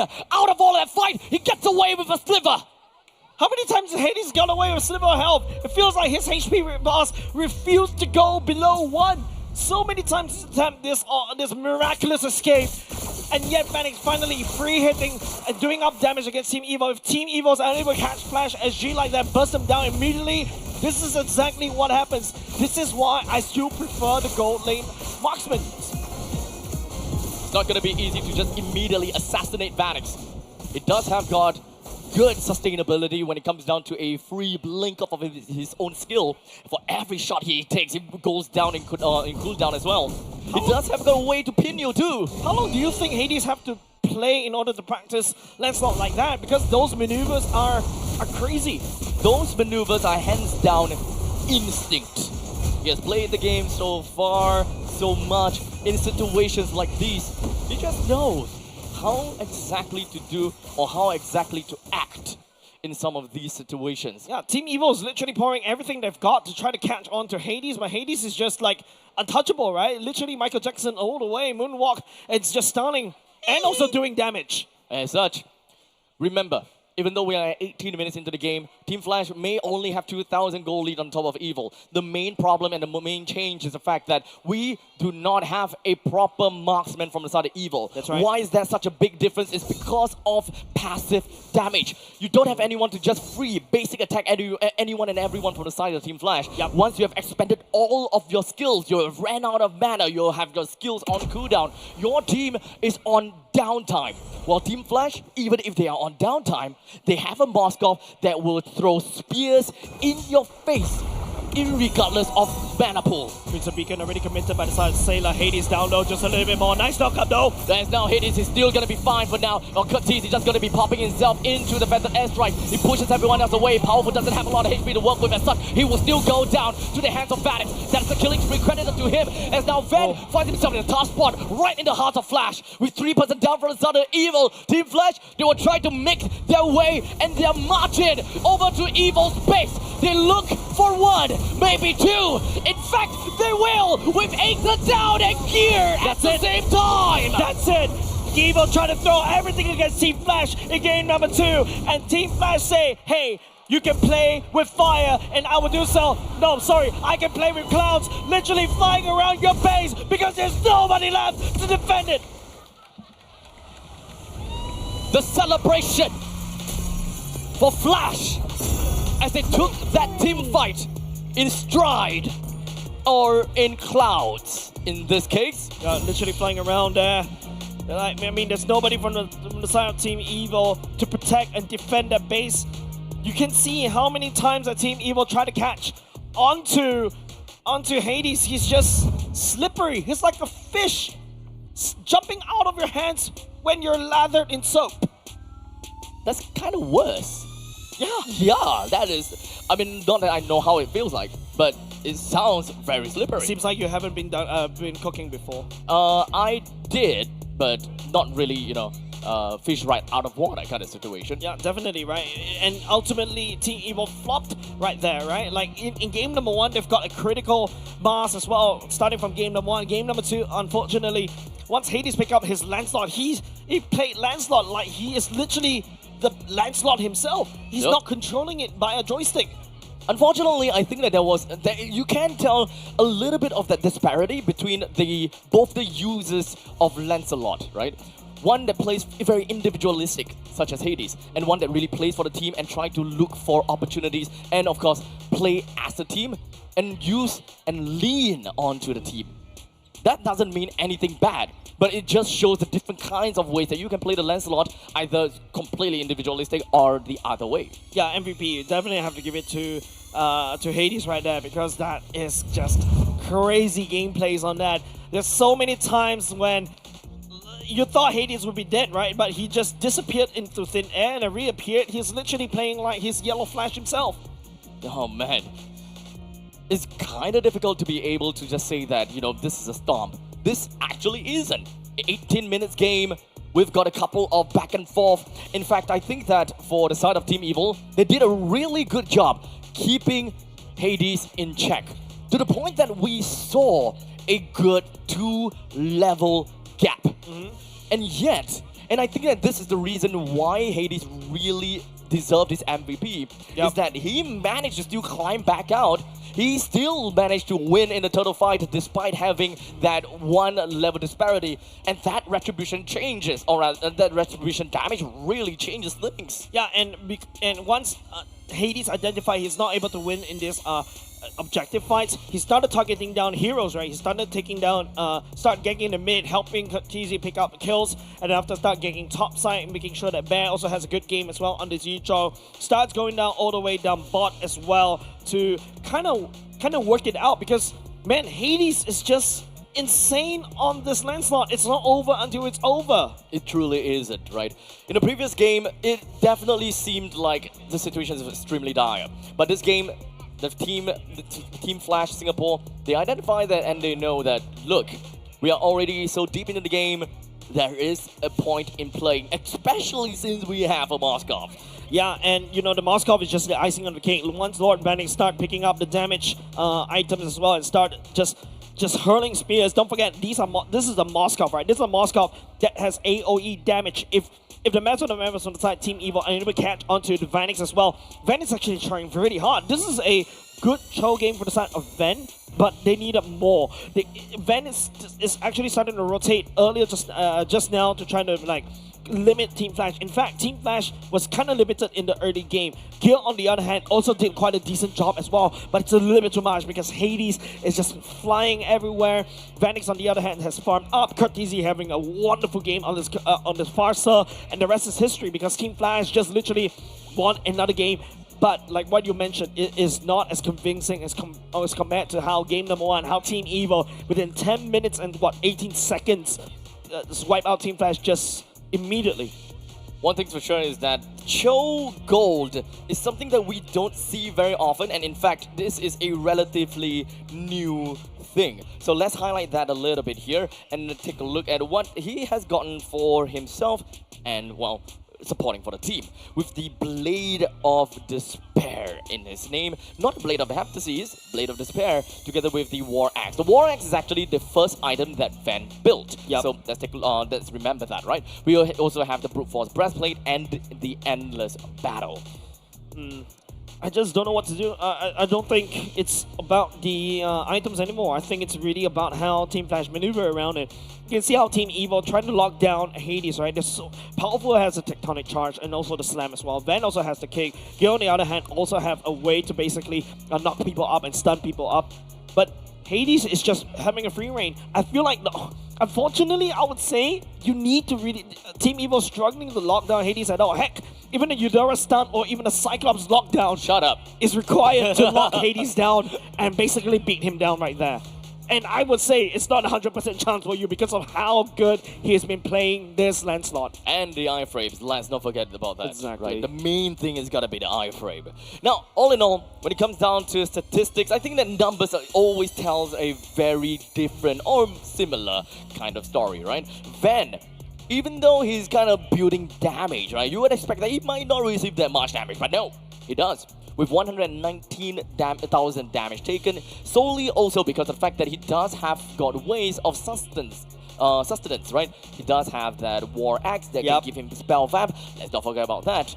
Now, in the meantime, I think that the main thing that Evil is having a real problem about is sliding through the gaps and, you know, playing in team fights. I'm not too sure if whether they are trying to avoid some of these pot shots from Curtizi or not, because it feels like some of them, they're just taking it, right? They're just eating that shot. And that's why Curtizi got like 70 kills. Yeah, and Curtizi, you know, in the early game was just phenomenal, right? Like his Feather Airstrike, like what I mentioned, it's a very scary roster if you are playing this Farsa, right? You have to look out for the Joy that could literally run you down. The Dressing Crimson Beacon, you can just ignore the Feather Airstrike and then just work on just hard ganking it and pick up the pick up the Farsa immediately. There's also a Phobius that could just land down damage from the top, and also the homing missile. If he identifies onto Curtizi, it is over. But it is just, I would say, Team Flash using Hades, creating a lot of pressure, creating a lot of things. I would say, unfortunately, I have to say this out loud, it feels like this game, it is the Deadly Duos game. It is Curtizi and Hades game right there, balancing out the damage and also just distracting Team Evil from executing their evil plan. As much as possible, and as much as I thought that, you know, this dive composition from Evil could help them win against a uncontested Farsa, because they have got no answer. Aside from sending Grog literally just flickering over and having the tectonic charge, that's one way, but I don't imagine them putting that much priority just because of a Feathered Airstrike. Yeah, but like I would also say it's just also there's not a lot of damage that you can see from the side of Team Evil, right? Like this is the problem when towards the later part of the game when Vanix started to pick up his necessary items, when he started picking up the 3 items, attack speed items, he's just gonna output quite a decent chunk of damage. If the fight goes even further, even longer, within like 3 seconds, it is over. So which means that it's about Team Evil unable to land down the CCs and also blow up key targets. Yes, it is mostly Jay that got blown out instead, but Jay is just a roamer, right? He's more than happy to absorb all these CCs and damage coming out from the side of Team Evil. And with it all said and done, ladies and gentlemen, that pretty much wraps up match 2, or rather game number 2 of this grand final series between Team Evil and Team Flash Singapore. We're currently at 1:1, and this is a total of a best of 7 game. So, ladies and gentlemen, make sure you guys don't go anywhere, especially if you are at home. We will be back with you real soon. And for all my fellow peeps and everyone that's watching from the Centrepoint, you guys stay tuned, because the word, I'm waiting for you to say that word, is about to happen in the next 3-4 games, possibly within there. So don't go anywhere, we'll be right back.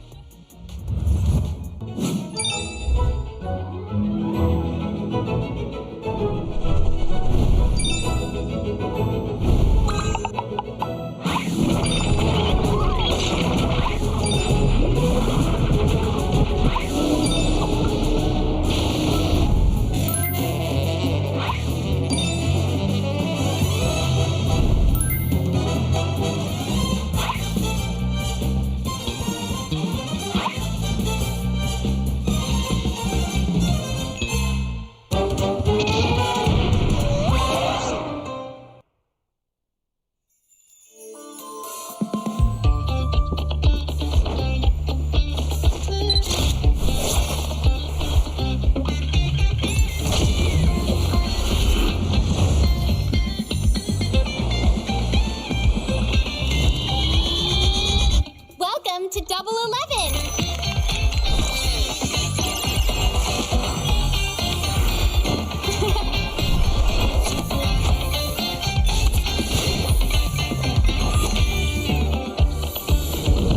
Amazing prices, amazing styles.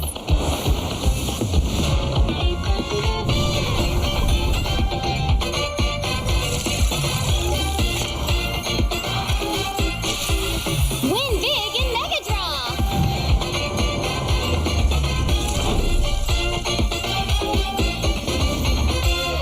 Lowest prices, incredible benefits.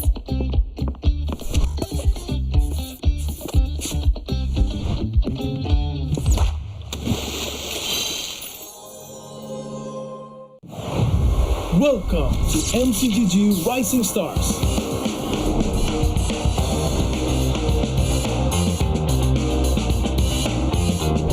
From September 12th to October 19th, take part in the regional contest, open to all players. Step up and prove your strength.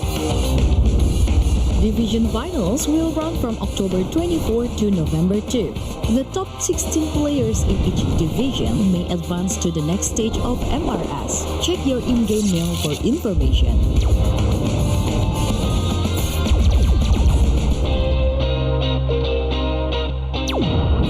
The S3 Finals group stage kicks off from November 8 to November 9. The top 6 players from each group will qualify for the S3 Finals semifinals.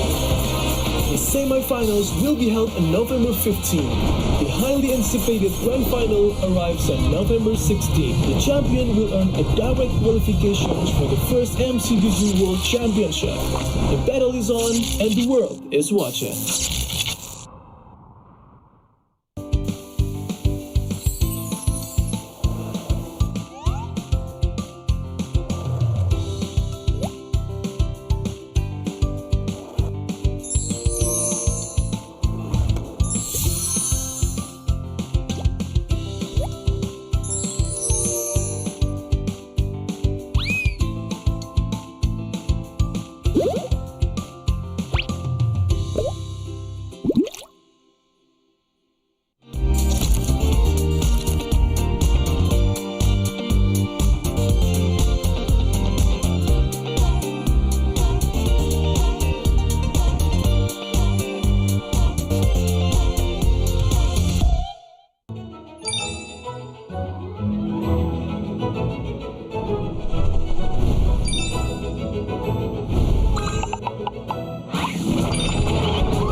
All right, ladies and gentlemen, welcome back over to the continuation of MPL SG Season 10 Grand Finals. Yeah, the score is currently 1-1. We're back into square one just a little bit more. You know, it is Team Evo that took game number 1 in like, what, 10 minutes? And then after that, it is Team Flash snapping back at around, what, 19 minutes-ish. And now we're going to go into game number 3. Team Evo, I think they really need to start respecting the Lancelot coming out from the side of Team Flash. Honestly, I kind of think that the Lancelot might be a very hard commodity, right? Yep. Aether loves the Lancelot, and it's actually also the pick that allowed them to win against KE.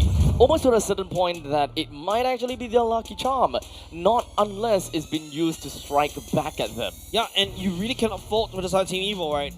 The Phobias from the side here was doing everything, absorbing so much pressure from the Moskov, and also to a certain extent from the Yuzhong as well. But when it comes into the later parts of the game, where Ven wasn't able to find Cortese or lock down Vanix, then it's over, right? But do you even send, I think even earlier just now during the decision making, do you even send Ven to lock down Hades at all? Because like Hades is just so slippery, he just dashes away even before you could land anything onto him. Yeah, I think that it is very difficult. It is. As a Cho, to do anything to a Lancelot. It is possible, yes, but timing is gonna have to be impeccable. And it's very difficult to time against Lancelot because of external factors. Not only do you have to time it based on, you know, when he uses skill, oh, it's gonna be off cooldown when it comes down to Thorn Rolls. A skilled Lancelot will be able to stagger these skills so that there is minimal amount of cooldown between the Thorn Rolls and the Phantom Execution. Yeah, like the puncture for the side of Hades was literally free. Yeah. It's like that skill was literally online every time, and all of a sudden, hey, there's a Thorn Rose again, and then after that, boom, there's a Phantom Execution, puncture, Phantom Execution. It feels like he's been, you know those rhythm games that you play?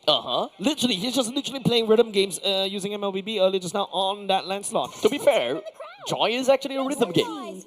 Ha. Okay, yeah, true. You don't really, it doesn't follow the beat, by the way. Oh, you wouldn't be able to tell. I don't play with the sounds on. Anyways, gonna go into game number 3, ladies and gents. It is Flash SG respecting onto banning away the Yushin and the CC and also the Juicin. I think your first pick, the Lancelot, if you're a Team Flash here, seems like Team Evo unable to do anything about that pick. But no, they're gonna snatch that rock away from the side of Team Flash, leaving Aether to go for the Lancelot duty, and Kimi selected for the side of Team Evo. Now, take a look at this. So far, we have been expecting, and of course, to see that Lancelot going to the hands of Evil. So, yep. Okay, so at least it's not in the hands of Hades, I'll say. The Hayabusa, unfortunately, was already removed by the side of Team Evil. Hayabusa works really well against, you know, the squishies, especially the likes of the Kimi, right? You could just go in for the shadow kill. I think Team Flash, I don't think Fanny is also a good idea, in my opinion, because you got the Grok that will be able to build the walls like that, and then after that just block you from actually just flying around. Now, Team Flash picks up the Yuzhong once again for Bear and also Eve for Cortese. Eve is starting to rise up in the popularity because of the her ability to catch people and also burn people down, especially when you are super tanky. Team Flash currently do have a pretty good front line. And of course, Yuzhong with that zoning potential that they can generally be able to do. This is also going to be discouragement for any form of channeling, I would say. But it looks like Evil, they're going to be looking out for the Lapu Lapu pick. Yep. Kind of tit for a tat between that fighters. Yep, Gear will be on the Lapu Lapu duty this time around. It's going to hack and slash. It's going to work really well, especially when you're going up against an Eve, right? Because you do have a lot of gap closer. Every time when you slash, you also move forward just a little bit. Your Bravest Warrior mode allows you to basically have some form of CC immunity and also damage reduction. So that's A-okay for the Lapu to be able to reach the Eve, especially when the real world manipulation gets activated. Now, Team Evo takes away the Fanny. That's what I was mentioning earlier just now. But there's also a potential Guinevere if Team Flash want to go for that one. Technically speaking, you've got a Yu Zhong that can also do quite a decent chunk of damage through Sha Residue. And all you have to do is just hold them tight right there and knock them up. Team Evo takes away the Fragile. Now they're focusing mostly on Hades' hero for now. So, as you mentioned, it does seem like Guinevere might be that thing. Kalia is actually leaked out at this point. As much as I want to see that Kalia plus Guinevere combo, which is something that Team Flash really likes to go for, which is probably the only reason why I think that they might not go towards that direction, because they don't have a Kalia, so doesn't really quite justify getting the Guinevere here in here. We might see that in the later stages of the game, or rather in the later stages of the series, but in this case, I think that there are some other possibilities, such as a Joy being played out by Hades. Joy is actually really wonderful for the side of Team Flash, right? Like, if you trap everybody inside the box, there's so much AoE. But speaking about AoE, Team Evo, this is a roster that works really well against Eve. And especially when Chusin is already taken away by the side of Team Flash, this is a lot more. You need to find a way to deny Harif all that real estate. Esmeralda, though, is still open, but I don't think Team Flash is looking at that particular pick. The only denial that they have is the Eve. They have one charge for area effect crowd control. Ruby could be a very potential good pick from the side of Team Flash this time around, right? I'm offended, and also the stun to prevent the Zaman, prevent the Harry from just bouncing around with the Zaman force. You sustain, you pull everybody back into the real world of manipulation, or into the wall as well, as Kurtisi just burns everybody alive. And this is a very scary drop if that goes on A, but hold on, it's going to be Akai coming in for the side of Team Flash. My prediction goes a little bit wide. But there is still some form of AoE, right? The Blazing Duet into the real world manipulation, and Akai can technically shove people all the way to the edge of the wall, or stun people there. That's actually a interesting way of doing it. Now, Akai is a very good answer over the side of Harif. You push Harif out of Zaman Force, and all of a sudden you find the Harif unable to output enough damage. Do we have an X factor when it comes down to a Roma? Is this more of an engagement style kind of thing from the side of Team Flash? They do have counter engage. Well, in the meantime, engagement mostly comes in from Grok. And if they want to layer anything, it's actually kind of difficult. So, honestly, Minotaur kind of sounds good, decent here. Powerful going for the Hilda this time around. Hilda usually goes for, you know, the hard invade into enemy jungle, especially when you have an assassin jungler on the other side. But Team Flash went for the Akai, so Akai should be really, really safe in his own jungle, unless, you know, Team Evo goes in for the counter jungle. But do you even counter jungle against an Akai? Akai doesn't really require a lot of farm, just needs to hit level 4, and he's already online with a heavy spin as well, and also start, you know, shoving everybody out. So don't forget, there's also a lot of potential synergy in terms of the hero picks coming up from the side of Team Flash, right? I already mentioned about a heavy spin into this real world manipulation edge. You also have the wall from the side of Grok as well, so yeah. There's so many ways for Flash to maneuver this around, and it can also act as a disengagement tool against Team Evil. And such, ladies and gentlemen, here we go. The draft for game number 3 here in the Land of Dawn with Dangerous Grass. Team Evil currently with 1 win to their name, and Flash Singapore. Similar to that, we are going into game number 3. 1 is 2-1. Who's going to be the one they will be able to get 2 games? Now, Abstract, even ever since Team Evil pulled that maneuver earlier just now, I'm actually paying attention more to the minimap whenever we load into the game. Don't worry, Evil is playing a standard map for now, right? Because you really don't want to counter jungle at level 1 against Akai. Akai in level 1 actually does quite a decent amount of damage, right? Because his damage is HP base, does a decent amount of wave clear, concussive blast, also pops a lot of damage as well. Now, this is Dangerous Grass on the side. Dangerous Grass in this map, right? Hilda is gonna get a lot more movement, a lot more healings done as he runs around the grasses like that. And once again, it's kind of interesting how both teams were looking at a little bit of a babysitting service in the side lanes. And I totally understand that they needed some influence over to the side lanes. But the main thing is we need some tagging, right? The roamers gotta have to tag someone, especially for Team Flash. As a Gronk, you do have CC immunity and you're not particularly too afraid of a lot of things. And you gotta have to tag onto and constantly give information on someone from the side of evil. Okay. Team Flash, on the other hand, we talk about tagging. Jay should be able to tag onto Team Evil, but you're looking at a dangerous grass. And these grass are definitely going to be really scary to open. So it's really wise coming out from Coach Bitoy, right? Using powerful as Hilda to really open up each grass. And when you go into grass, you gain bonus shields and also heals, allows you to survive just a little bit longer. But of course, Jay could easily play Bushwhack in this map. But aside of that, I'm looking for early game damage, right? Between the roaming trios. Yeah. And I think the Flash, at least they do have a Gronk. Yeah, but if you look at Team Flash's roster, right, it's a lot more pressure for the side of Bear to really output the damage. He's going to be the main damage dealer, especially in early part. And it doesn't seem like Gear will be able to get away from this. And the Furious Dive is going to be the one to take Gear out of his misery. Yeah, man, like, you don't want to feed Bear food, right? You go to the zoo, you don't feed the bear anything, because once you start feeding the bear, you're going to get a very scary monster going into the later part of the game. This Yuzhong is going to snowball out of control if you continue to do this. But regardless of all that, if you look at the game in a more macro point of view, Evil still have got some of that lane control as well as that economical advantage. Something is still working well for Evil. And I would like to assume it's mostly onto the northern part of the map. Yeah.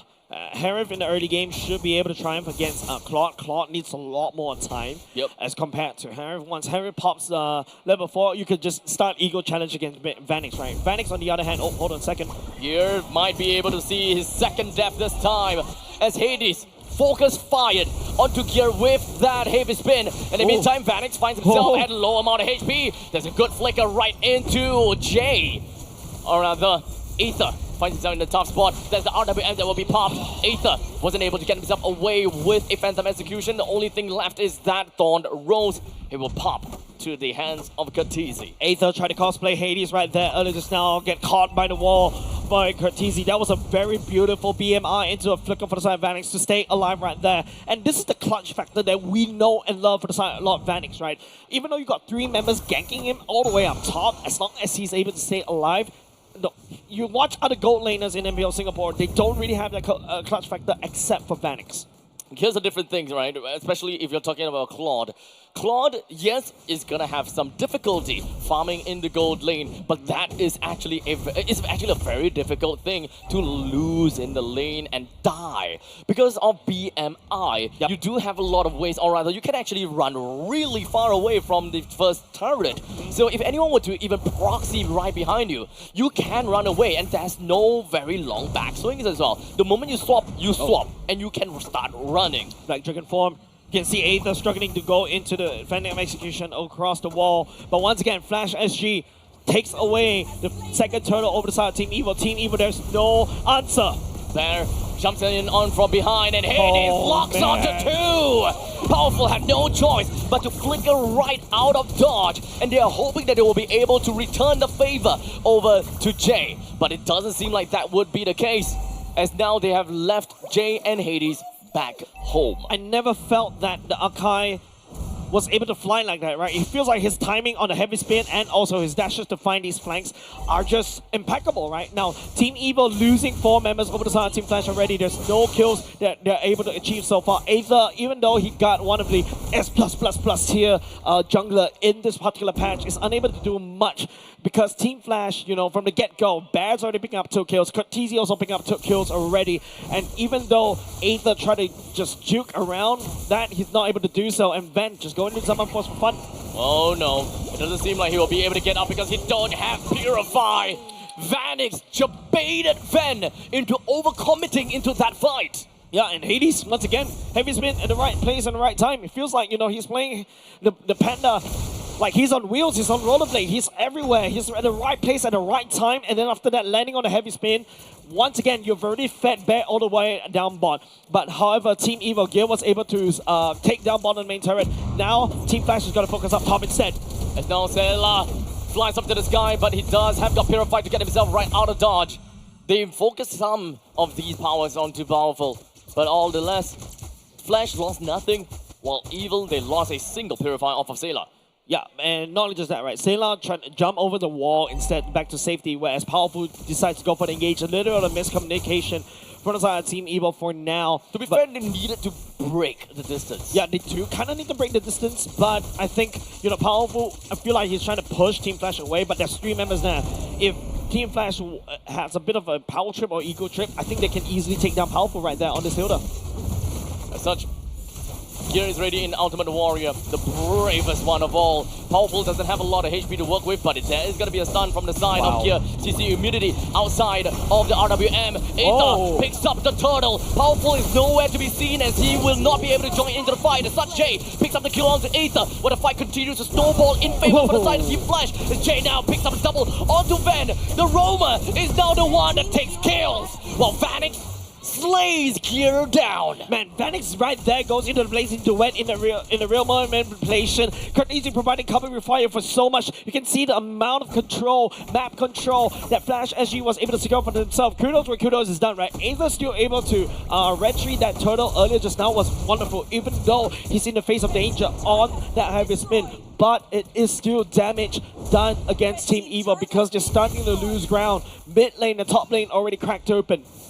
With 2 of the outer turrets that have been destroyed. This is great news for Flash. Yep. They now have got free access and a lot easier accessibility to go into Evil's top jungle and threaten that orange buff. Already taking down bottom lane for the side of Vanix as well. Team Evil losing all their first tier turrets. The rotation's a little out of whack. They're unable to find anything as all. No, heck, they can't even find any kills against Team Flash as all. Playing a perfect game so far. Aether now finding himself right in the face of Jay and Hades. But the purple buff, it did not go into the hands of Aether. It's been stolen by the hands of Hades as he now cheekily walks away with that thick body of his. And yeah, Thorn Rose doesn't really do any much damage against Hades as well because Hades is an archive jungle tank. Now, all of a sudden, Team Evil is starting to lose a lot of resources around the map. You can see items being built by the side of Sailor, the Glowing One, and also the Sky Piercer already built. But it feels like Team Evil is lacking that finishing blow, that initial burst. The initial burst actually relies on Ben, but Ben finally secured the Feather Heavens right here, but he's already 3 deaths already, so he's not really online. You're looking at Powerful. Hopefully, he's able to output certain amount of damage because on the Hilda, you do a lot of damage. But they're unable to find any form of stun, any form of push because the Flash actually is so far ahead. Yeah, so this is my problem, right? When you're drafting a Hilda, but you're unable to input any form of pressure over to the opposite side in the early stages. The early stages for Hilda, that is literally your power spike, even though you don't have any items. Just as you hit level 4, that's where you can instantaneously kill someone that have at least half HP. Their petrified traits for Van's Purify right now means that Jake could land a tectonic charge perfectly and Van couldn't do anything much if he plays his cards wrong. Gear now is going to be opening some space out.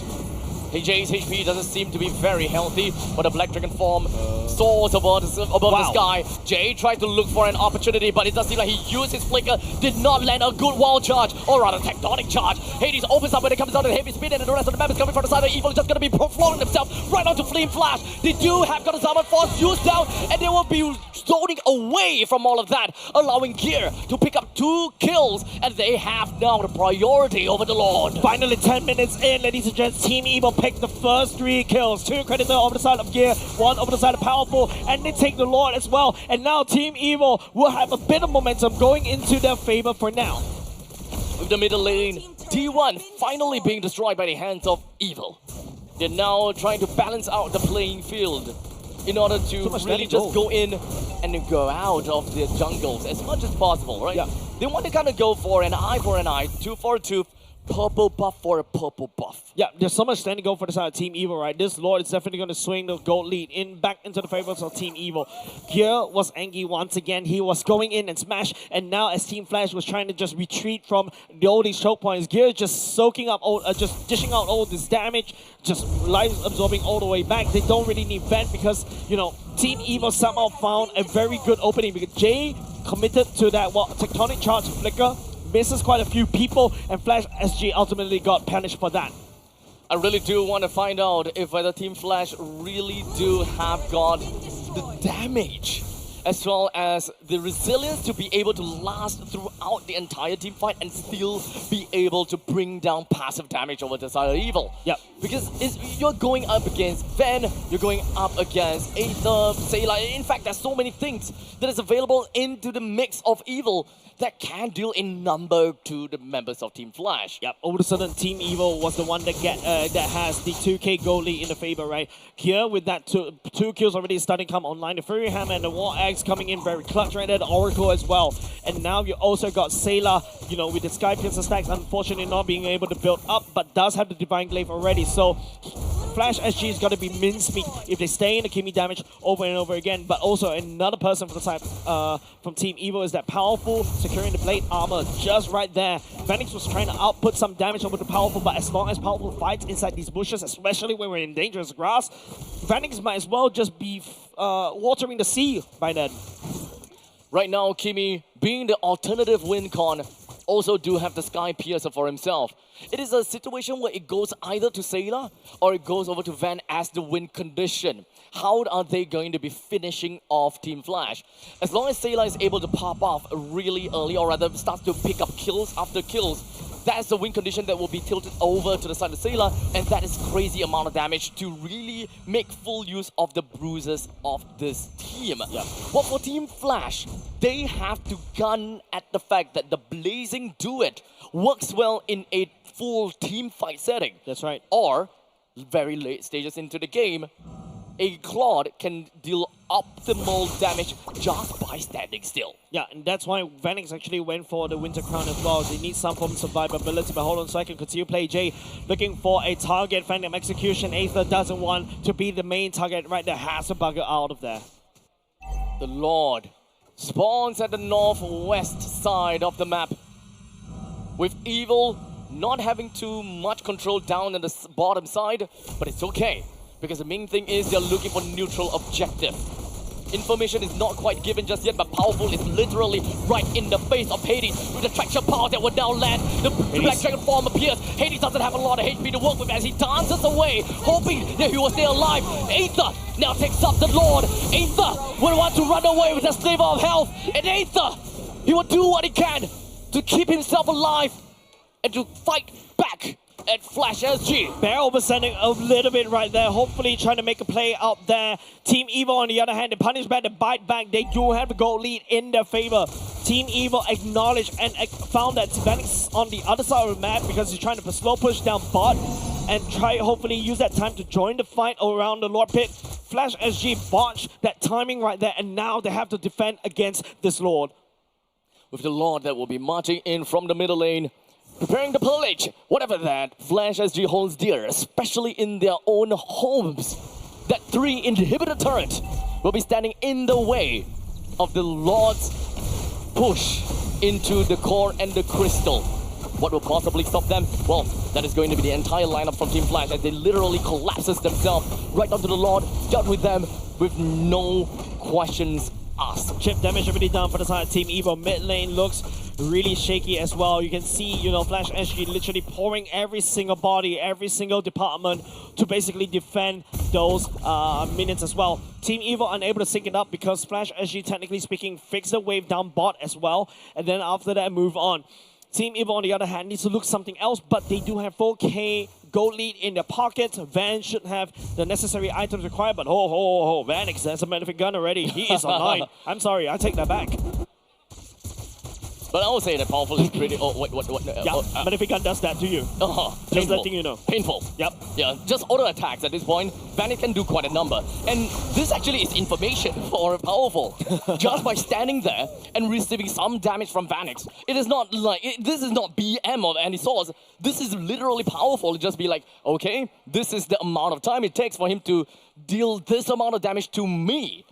So, when it comes down to dealing with the others, especially for Lapu Lapu, they can have a very generic idea how long can Gear stay in a team fight. If you notice, this is a very low kill score from the side of Team Evil, right? Powerful actually zones the whole team for the side of Team Flash. The shoulders that Powerful has is definitely going to be super wide right there because there's a lot of responsibility for him. He is the one that zoned out the rest of Team Flash and allowing Team Evil to basically sneak all of these objectives away. Team Flash, because of Powerful, they need to deal with Powerful. Now Vanix has already built that item that I was talking about, the Magnific Gun right here, should be able to chip away onto Powerful. If you notice, Powerful did not build... Ow! Wait, hold on a second!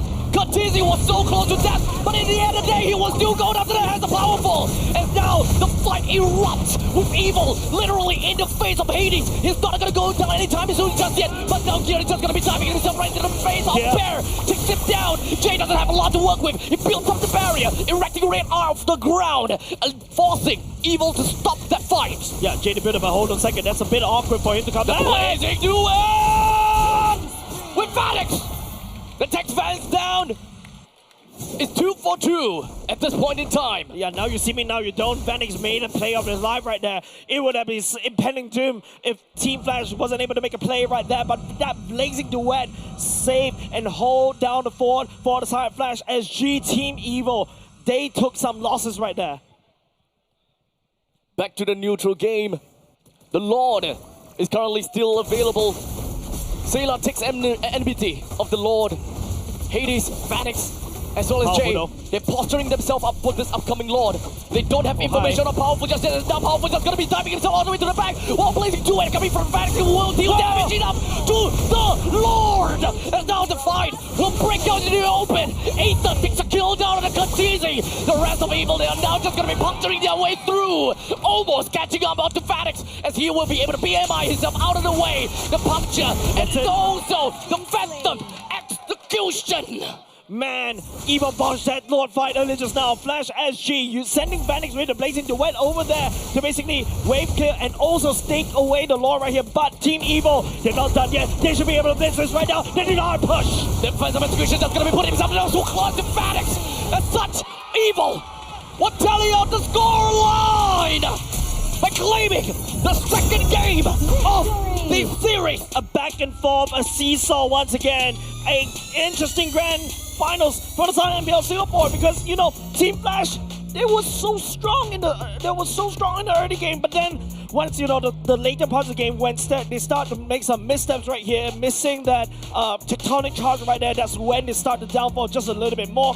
Even though Team Evil botched that Lord fight, sneaking that Lord, taking the, losing that Lord earlier just now, almost costed them. And Team Evil, I love that decision making right there, right? It's okay even if we didn't take that Lord, we just bum rush it down. It's just Vanix. What can Vanix do? He's already used his Blazing Duet already. There's really not much that he could do at that point in time.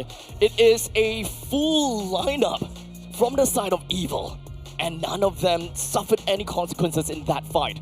That dive from Powerful more or less set such a huge threat. Yeah, I think to Katizi, and no, to Vanix, it forced the BMI and it forced that Blazing Duet. And that also means that there is really not much thing that the Claude could do. Because he already BMI'd in, yes, that's the only thing that he could do. He needs to go Blazing Duet and make full use of the fact that he's already too deep into the fight. Yeah, and you know, Bear was actually thinking that, hey, he just needs to try to buy some time and pull the rest of the members from the side of Team Evil away to basically try to delay the fight just a little bit more. Hopefully that's a good timing for him. But he instantly got popped.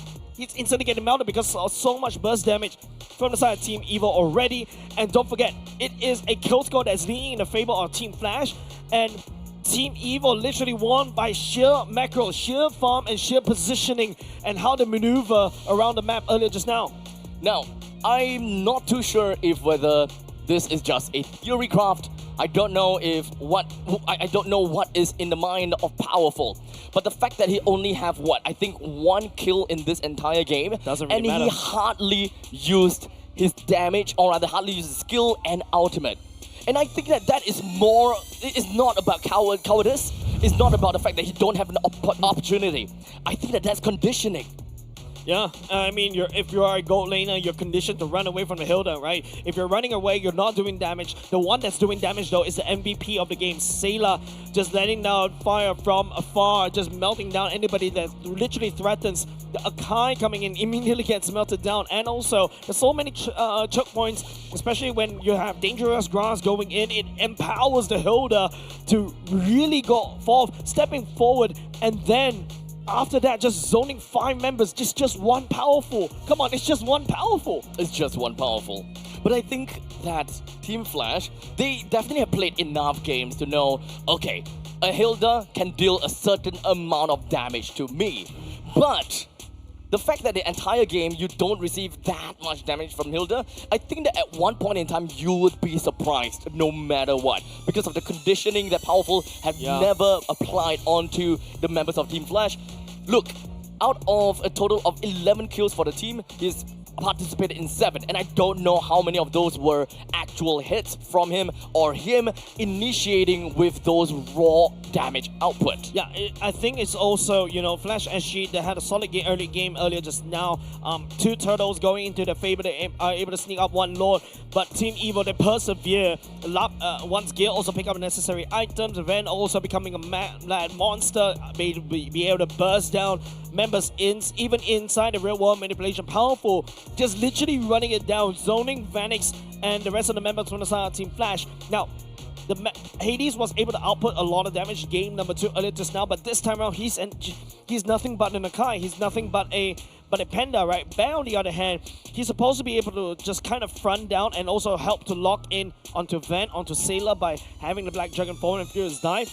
But it doesn't really matter because towards the later parts of the game, you have the Glowing One to basically fight through it. You also have the Blood Wings that Sayla has already completed for himself. And even with the Radiant Armor, it's unfortunately not good enough because Team Evil just starts slashing, especially on Gear. This is one heck of a performance, I gotta have to say. When it comes down to itemization, this is also a situation that we can definitely see all the way from the front to the end. Information when it comes down to damage taken, here it is. I always want and I always like to see what the XP laners are going through. We've got 94,000 damage taken from Gear and 103 damage taken from Big Bear. But remember how I was talking about the conditioning thing from the side of Powerful? He's done a total of 31,000 damage. And if we were to kind of put that into consideration to Van and Aether, it seems like it's not exactly that case, right? It doesn't seem like he didn't do damage at all, but he did do damage. But I think it's all about the sudden burst of damage in the final fight that seemed to be forgotten. Yeah, and look at the damage taken from the side of Powerful, right? 161k damage taken. That's mostly done by Banix. Banix is actually just trying to push Powerful all the way back, but there's so many bushes that he's immediately getting shields, immediately healing everything back up. And all of a sudden, Banix needs to disengage. Curtizi, on the other hand, because once he goes into real world manipulation, he's left there. In the early game, it works wonders, right? You can literally just melt people down and also just zone. But there's also the iframes from the side of Aether. Gear, towards the later part of the game, is able to face tank Curtizi on this Eve, and Lapu Lapu with the damage reduction, just hack and slash. Eve is nothing all of a sudden. There's a lot that we will, of course, talk about when it comes down to this game. And ultimately, I think that there's a lot more about the execution than it is about the draft. The draft definitely told us a very good story. Yep. But there's another thing that tells us a story about, is that Lancelot is one heck of a lucky charm for teams. And I don't know if at any point in time, any of these teams are gonna go for a ban. Yeah, and you know, on that Lancelot, right, it's just Aether, even though he doesn't really need to perform much, right, because the rest of the team, you've got Powerful to literally zone, and on top of that, if just in case the Powerful falters, you still have the Lapu Lapu and the Bravest Warrior to basically just front most of the aggression coming out from Team Flash. all of a sudden Team Flash, yes, they've got advantage that could just bypass everything, but he needs to bypass everything. So many conditions for the side of Team Flash for this to work out. Towards the later part of the game, Akai gets melted because of Sayla's DPS, and the rest is history. It's really hard, I would say, from the side of Team Flash to basically do anything, whereas Team Evo just zones out Team Flash easily. It's just one powerful man. I mean, remember how at the start, close to the start of the game, my question was if whether their sustainability would really get them the win. Yep. This is not a lineup that has massive amount of damage output. And remember, we even talked about the fact that Kimi is also a secondary win condition coming in for the side of Team Evil, picking up that Sky Piercer. And Sky Piercer does do quite a bit of wonders. And that was, I think, 2 stack by the end of 20 stack by the end of the game for Sailor. It's not much. He is still MVP, and he still did a number to the opponents. Yep. And I gotta have to say, for the side of Team Flash, the only one of the main damage dealers that we are looking for is Claude. One big ultimate from Claude, that's all. Grok comes in with the wall charge, and I think that in the early stages of the game, yes, that's the damage. Yep. But late game, that is just slight little boulders that we don't consider too much about. Yeah, the tectonic charge from the side of this Grok is actually... tectonic charge from now on. Yeah, it is a bit one of those sneaky patches, right? Okay, for the side of tectonic charge, right, like, it actually works really well. It counters what Ven wants to do as his Harif. Once the Zaman Force gets laying down, you just send that tectonic charge, you knock people up, and then after that, you know, Ven will be in an awkward position. But Phoenix is actually picking up a lot of damage, is racking out a lot of damage, but if the members from the side of Flash SG constantly getting zoned away by this Hilda and also zoned away by Gear, it is also very hard for them to pour in the damage. There's a little bit of a disconnect for the side of Team Flash. It works well in the early game when they are really in sync in the laning phase, but somehow, somewhere they forgot that, hey, this is a team game, right? They're trying to fight against the Team Evil Magic, and unfortunately, they have to falter in this particular game. A part of us should also remember that Team Evil is a team that thrives in team fight. That's right. And the patch, the most recent Project Next patch, it really is all about improving the experience of team fighting. It's not about throwing macro game away, but it really is just so that people will engage in some of these team fights more, which benefits Team Evil so much. But of course, everyone needs to get used to this new patch, and I think that quite a lot of these teams, they did a very good job already. I feel like the Hilda was quite a big brain move from Team Evil, right? Like this, especially in this particular patch, this map especially, you're just healing all along. You just run from one bush to the other bush. As long as you path correctly, you're literally chasing people down. There's no usually what's the common man saying, right? If you are fighting against Hilda, don't fight Hilda in the bush. But in dangerous grass, there's bushes everywhere. That is true. Yeah. Dangerous grasses is quite literally dangerous grass to which and it really helps and works with Hilda's, Natalia's, and pretty much that's all. Right? It's either these two that really have a very positive buff. Well, there's also Chip as well, right? You could just sneak somebody in, and after that appear out of nowhere, and then after that start ganking and the whole goon squad. And Chip, unfortunately, doesn't really see the light of day, especially in the playoffs, as much anymore. I think teams are now more concerned about the like of an Alice that's ready to basically counteract with Chip. Chip, on the other hand, also easily countered, especially if you know how to play against him. But now we're gonna have to take a look forward. We're gonna have to take a look at game number 4. I think it's not really about the draft anymore. I feel like it's about the execution, and yes, maybe give Hades his assassins, because he was just performing outstandingly on the Lancelot earlier just now. Game number 1, unfortunately, it was an Ishichin. I would call it's kind of like, I think Team Evil fans will hate me when I say this. I feel like game 1 was a fluke because of a very good decision made by the side of Aether to really counter jungle at level 1. It is a very sneaky play. It is sneaky, and there wasn't a lot of things that Team Flash could do, right? But to be fair though, it still showed promise that Team Evil won 2 games in total, right? Yep. If we were to call the first one a fluke, it's still 1-1. Yep, it's still one game. It's still one game, and it's still 1-1. We still don't know how game 4 now is gonna look like just yet, but we are definitely pivoting towards a certain direction. I gotta have to say though, as much as I love to see Hades playing assassin junglers, and I've always thought that he's amazing when it comes down to assassin junglers, he have just proved me something different, and that is the fact that he can play a pretty darn mean Akai as well. Yeah, like his positioning is just really wonderful, right?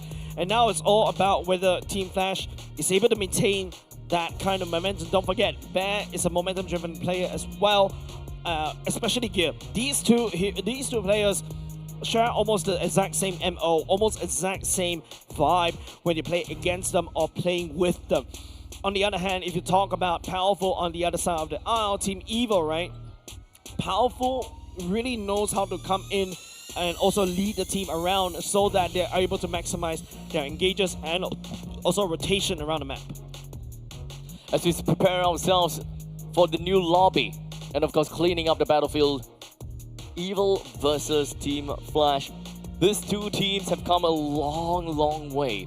And let's be honest, it doesn't seem like any one of these two teams seemed very tired at all, especially for Evil. I gotta commend them, right? Went through all 5 games in the lower bracket finals, won that, and coming in against Team Flash, and they still have got very strong stamina, very strong showing, and ultimately this test of endurance is not a test to them at all. Yeah, I think it's just a mere bump.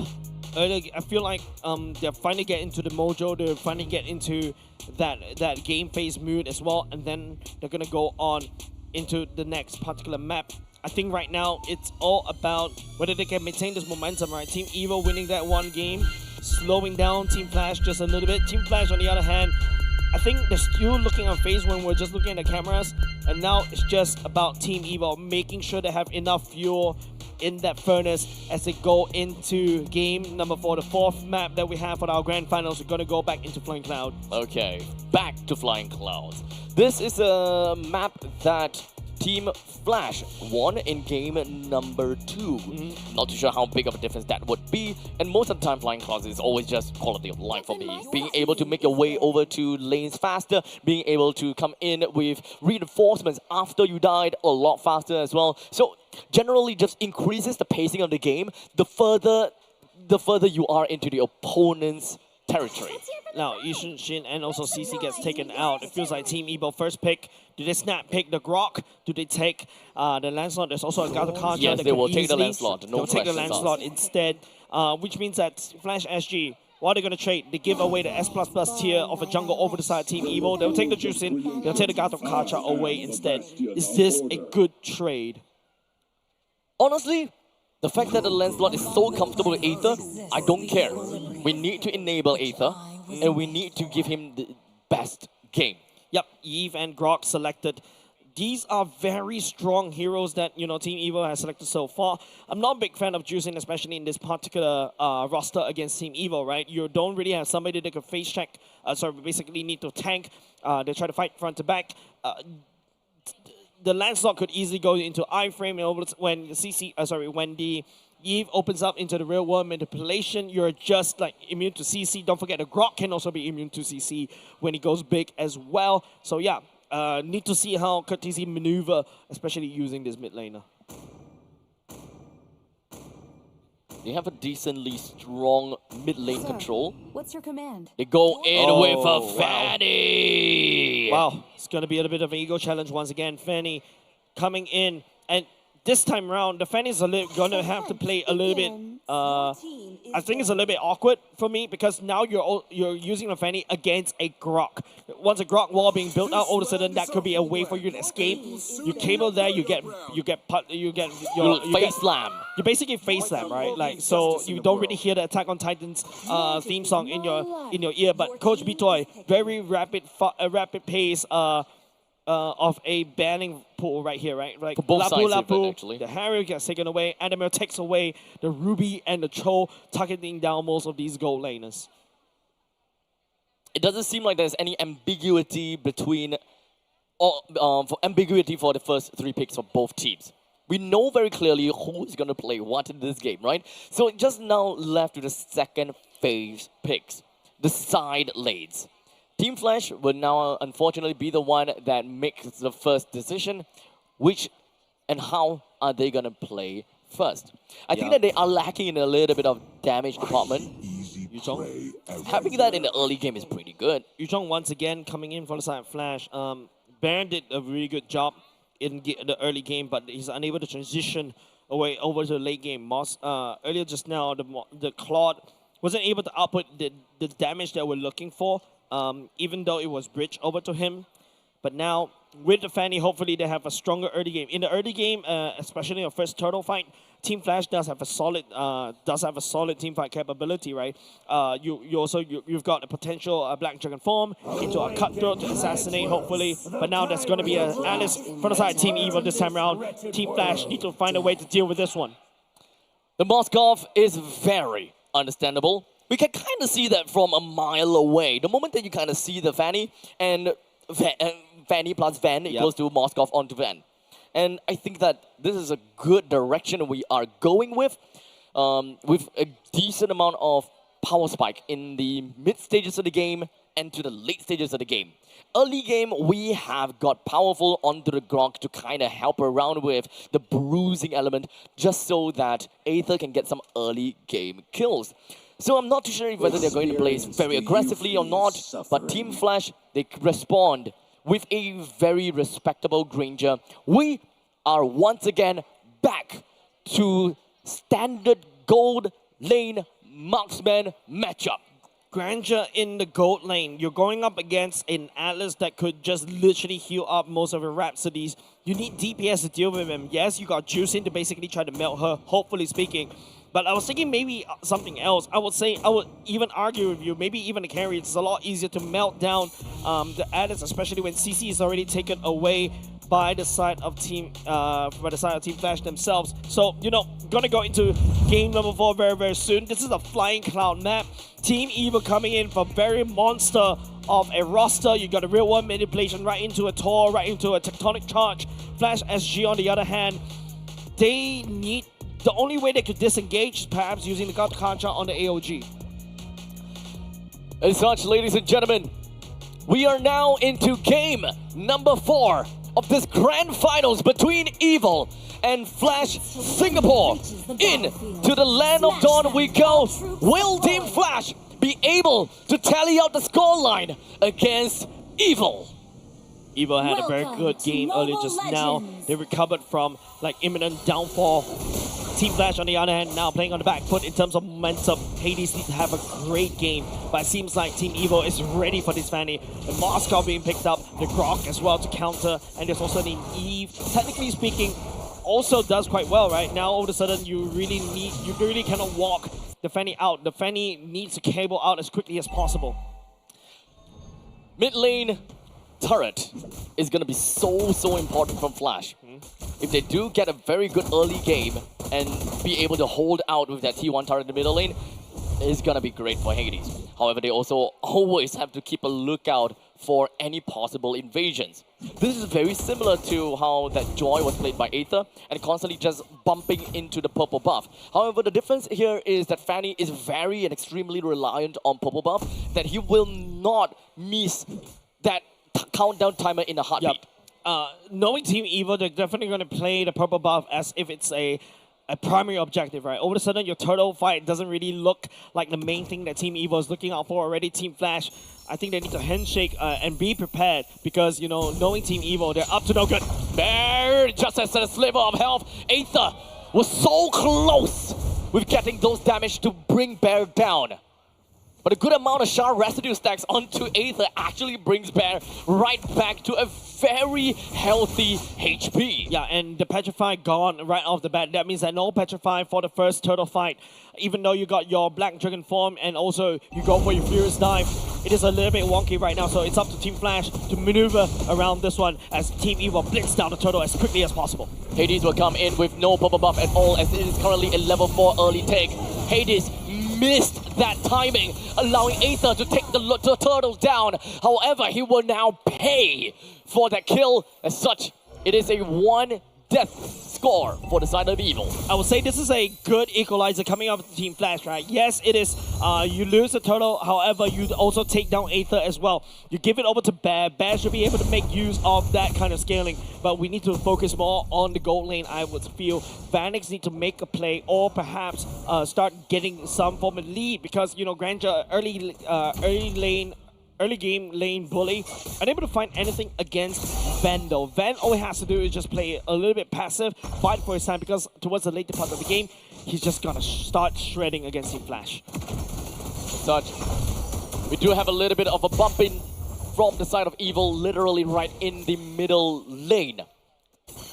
With Hades, he still have the purple buff and he will definitely try to make his way around the map. It's all about high octane for Team Flash. They will run, they will sprint, they will cable, they will make their space right into the face of Evil and try and to look for opportunities for a kill. Yeah, Sonata already unlocked by the side of Vanix and also Hunter Strike. Now Ven has to be the one that plays slightly passive. If you notice, Vanix just bum rushed that Hunter Strike. He's so confident, he's actually ignoring boots as of now. However, we need to also start to see more coming out from Hades. Hades needs to start assassinating perhaps the Moskov. You don't deal with gear as well. Or perhaps start finding Sailor, burst him down before he becomes a threat. We do know that there will be a bit of funneling that needs to be applied over to Aether. He did die once, so he's slightly behind, supposedly.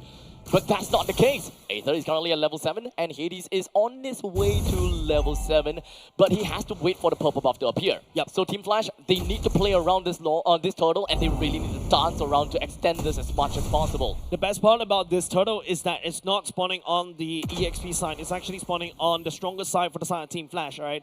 Vanix is more than happy to basically start this this turtle together because he does have a bit of priority in lane. However, if you notice, Team Evil, nice swap, sending Moskov all the way down bot, gear all the way up top so that they can handshake this turtle fight upcoming.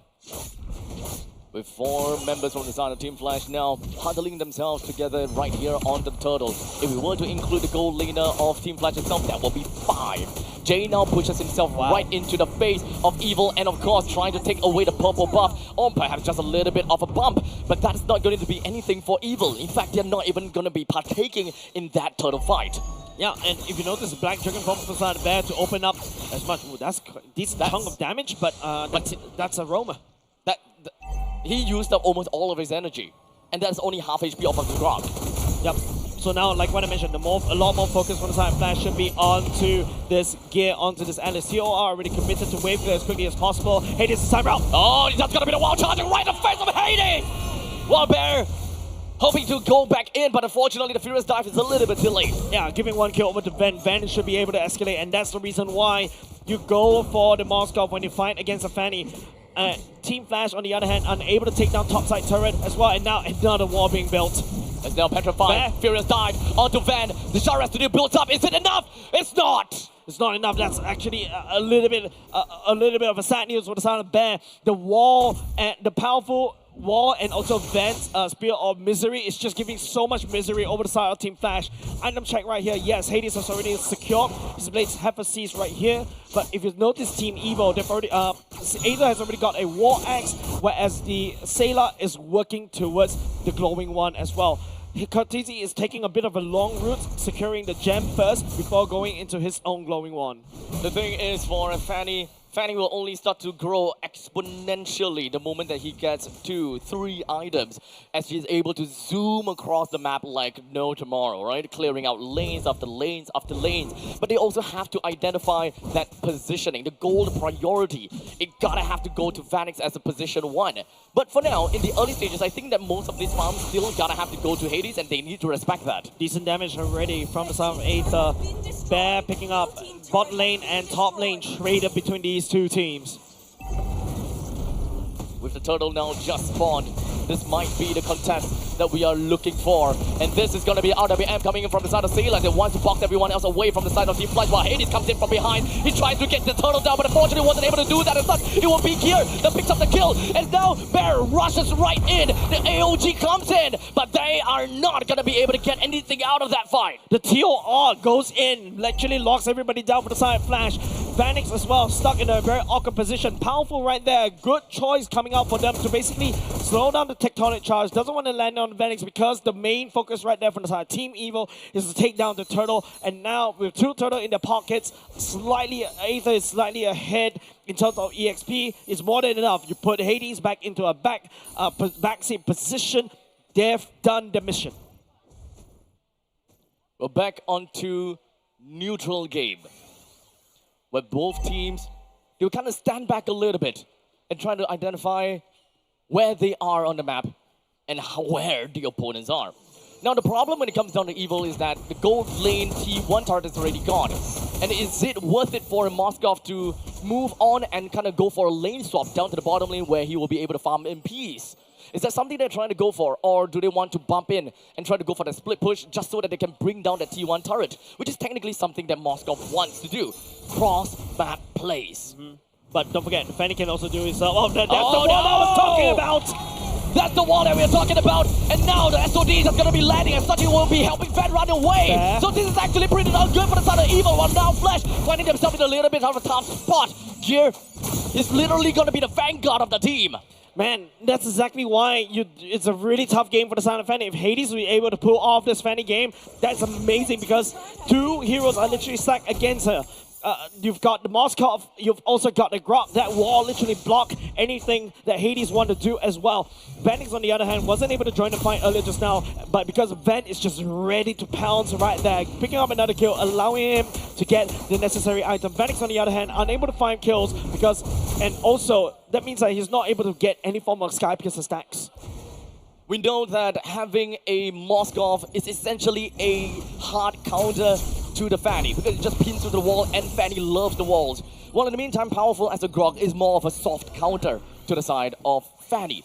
But because of this combination of this hard counter plus soft counter on the side of Grog, it kind of feels like we elevated the power or rather the effectiveness and impact of the wall that Grog is able to bring in to make it into more of a double hard counter against this Fanny. Yeah, the best part about this particular patch, especially this revamped Grok, is that you don't really need to rely on your wild charge, technically speaking, now called tectonic charge. There's also another way for you to gain some form of CC as long as you slam the members into the wall, so that's A-okay. But now Flash SG may have to play and fight this Lord on a slight back foot. Hades currently at level 12 as opposed to Aether at level 13. They are definitely trying to fight for this as they manage to repel Jay away with half HP to his name. It's definitely going to force him to go back home, but that is information that Evil would not know of. They were trying to go for a standoff once again and kind of play things slow. Yeah. Van is already working down bot, will show himself just a little bit more. Van is sending out damage. Broad cut DZ down to a very low HP. The Black Dragon soars above the skies, zones, and of course circles around a Powerful. He don't have a lot of HP, but the Char residue will build up. While Aether clears up the lanes down in the middle lane, while Van split pushes down to the bottom. Hades, we're responding kind up to the top lane. Cable's out of the way. But he's not able to take down topside turret, right? Oh no, the minions will be able to, more than enough to do so. As Team Flash right now, and also Team Evil congregates around the Lord Pit. As now Jay is looking for a taunt down, and he will be able to get that one onto gear. But it is all just a tad little bit of a poke. Powerful actually doesn't have a lot of HP to work with. As such, they might need to go for a little bit of a reset before re-engaging against this Lord. Bit of a damage port onto Gear as well. Hades also used quite a decent chunk of energy just to try to do that, but Gear just instantly heals everything all the way back up.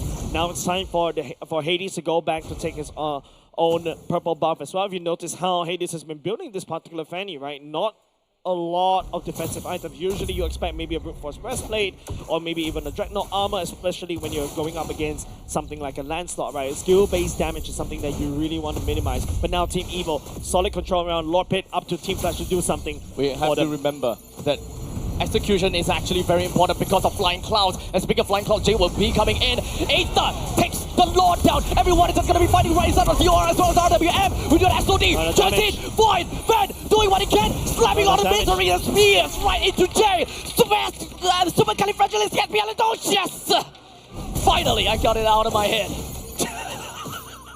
I was like, what kind of language is that, Abstract? But hey, that doesn't really matter because Team Flash earlier just now, they're running low on steam as well, right? Like, there's so much that Vanix can only do because you've got Grok. You've also got like the likes of Gear going in and the real wall manipulation, zoning the rest of the members from the side of Team Flash. There's nothing that Team Flash could do but watch that Lord gets taken down.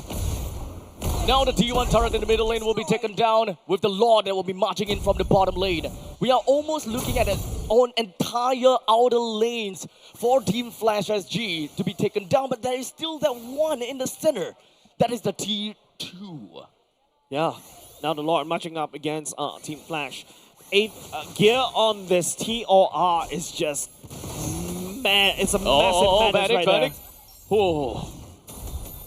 They were almost looking for something right there. Yep, but we are looking for the SOD as well as the TOR right into the heart of Flash. Van picks up the kill on the Vanix and they will be trying to move everything into the heart of Flash. We already have the one person each that will be taken down. In fact, both of the marksmen is dead already. Hades look for an opportunity to run away right after getting the assassination in onto Aether. Solid defense coming out of Team Flash. RBA losing Vanix right there. But you can start to see the damage coming off of Ben is starting to be a lot more problem. Gear engaging and charging off the TOR is literally limiting Team Flash on whatever they do. If Barrett's unable to maneuver around the map, applying Shard Red Studio all over the place, he will not be able to survive these fights any longer. With 70 seconds left until the next Lord eventually spawns. One thing that we gotta have to remember is Team Flash now have got a heavy lane down in the bottom lane. It's gonna be real difficult for Team Flash to try to take up any future Lord fights. But fortunately, the next Lord is down in the bottom. It is not on the opposite of this tough lane for Flash. Yeah, Flash could basically reinforce that lane very quickly and then move all the way back up. The Wind of Nature already secure by the side of Vanix. See Halbert as well. He needs a lot more than that to be able to deal with Gear. You can see the Rhapsody damage poured down into Team Evil. Team Evil is ready to soak up everything, especially on the hands of Powerful. Hades goes for the Sea Halbert as well, and also Hunter Strike. He's looking to try to burst, but he's unable to burst anybody from the side of Team Evil, unfortunately. Looks like we do have got Aether trying to look for something. If forced the Wind of Nature on the side of Vanix, this might actually be further opportunity that it can try to go for. Hades got stopped. Tectonic Charge is not going to land. While in the meantime, the Spear of Destruction is just coming to be landing, and Van just joins into the team fight. Unfortunately, Aether is going to be the first one to go down, while the next blood goes to Bear as Van picks that kill up. The AOG from Jay gets him running away, while Gear continues to sway. Yeah, it's just Team Flash was able to trade at the very least Aether, right? One jungler down, but it doesn't really matter because they take down Bear. Bear slow it down is actually wonderful news for the side of Team Evil. But now it's also a little bit of an awkward position right now. Team Evil doesn't really have a jungler, needs to buy some form of time, maybe another 10 seconds. But Flash, unless Hades want to go for a bit of a drive-by. You know that this is Flying Clouds. Yep. I'm not too sure whether they have any more clouds for the side of Team Flash Singapore. Be able to do so, right? Hades is on the opposite side of the map. He's actually making his way all the way down. Flash SG, on the other hand, they do have Bear on the Black Dragon form. Hopefully, we'll be able to disrupt as much as possible. But the TOR is just a big problem. It's a beacon already used by Cortese. A power spike for the side of Ven as he just picks up the Malefic gun. This is gonna be huge. Although I gotta know. Does Fanny have the purple buff? Yes, he does. As now, it's just going to be spinning for days. The airborne onto the side of Hades, but he will definitely be able to assassinate Sailor! All the way to the back, he cables right out of the way! While Van looks for the kill down on the Vanix, and instead, it's a double kill! Sailor returns and retaliates, gets the kill down on the Hades somehow! While triple kill credits over to Van! Jay gives the Maniac over to Van! And the worst part is, Flash, there's nobody left at home, left at base to basically defend against this Abstract. Team Evil, that was a Maniac for the side of Van, and now this is the final surge and also the leap as Team Evil secures game number 4. 1 game away, Abstract. One game away. This is match point. Tournament point. Tournament point. Championship point. Ticket point. Coronation point. We are almost at that stage where we crown a new king. But we're not gonna get ahead of ourselves just yet. As of course, Flash is known for their resilience. They're not gonna go down that easily. And in fact, I think that we are gonna be treated with some crazy game in the next one, because that, as we mentioned, is the life of Flash Singapore that is at stake here. Yeah, literally, like, the Flash literally just flashed the light, flash through their eyes. All of a sudden, this is a very awkward position. One game away before Team Evil booked their tickets all the way to Jakarta, all the way to M7. They are close. We are close to making history, not only just in MPL Singapore, but also in the rest of the MPL, because for the first time, it may be a new champion for the side of MPL Singapore, and Team Flash gets their 5-pit denied. I would like to believe that denying a 5-pit, which is a monumental achievement throughout the entire international MLBB competitive world, this is a huge, big matter. Yeah, and the fact is none of the MPL teams actually made it through 5-pit, right? Mostly falter at around 4-pit. But now Team Evil, man, they are just so huge right now. That confidence, that momentum that they have they're just ready to erupt, and they're ready to show who's boss in MPL Singapore. As such, ladies and gentlemen, it's gonna be tough for us to really crown an MVP for this very specific game itself. But what's your MVP for this one? I think it's just I would say Grok. I would say you'll say Grok? Powerful. Yeah, okay. I would say powerful because, man, I think in the previous game his contribution was kind of not done really well, not really given a lot of credit. But this time I'm gonna give credit over the side of Gear on this Alice, on this MVP. In this particular series, something is actually kind of wonky, right? You see a lot of teams prioritize on the Alice, but all of a sudden Team Evil pulls out the Alice, and then after that they basically lock down a lot of things that what Team Flash wants to do, and they're not able to do so. I think that the clue of this game for Team Flash was to fight back with a Fanny. But I think that they didn't really quite expect that the counter and the fight back is something as simple as a Grok plus a Moskov. And of course, I think that for the side of Hades, he have played against these two heroes obscene amount of times in his career. He knows how to go around it. As such, it's not really just about these two picks that really just outright denied Hades of his game. It is something bigger altogether. Yeah. Team Flash finding themselves in the back foot. This is a little bit awkward, right? Hades, like when I mentioned, I don't know why they really forced this Fanny through, right? You've got Ven, you've got the Powerful. These are two heroes that literally counters exactly what the Fanny wants to do. You don't forget, your Gear goes in the TOR, makes easy pickings. You couple Gear alongside with Sailor on these two heroes together. It's just CC Festival. All inside that box, you have the circle, you have a you have a triangle, you have a rectangle, and you have Van that could just teleport from one place to another. It's just a little bit too much for Flash to handle, right? Vanix, even though with the Rhapsody, he's able to get quite a decent amount of games as decent amount of damage with the Sea Halberd and the Malefic Gun, Malefic Roar. Still not good enough because Powerful is thick. You also got Gear, who is also thick, and Van is just throwing spears at your face and just spraying AoE all across.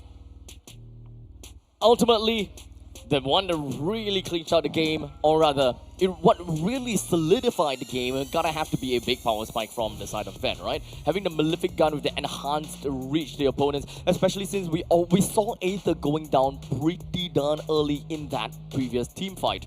That was a tough call, the fact that they no longer have Aether, and they also lost the Lord for that one. And somehow, wait, wasn't that the one that Flash got the Lord?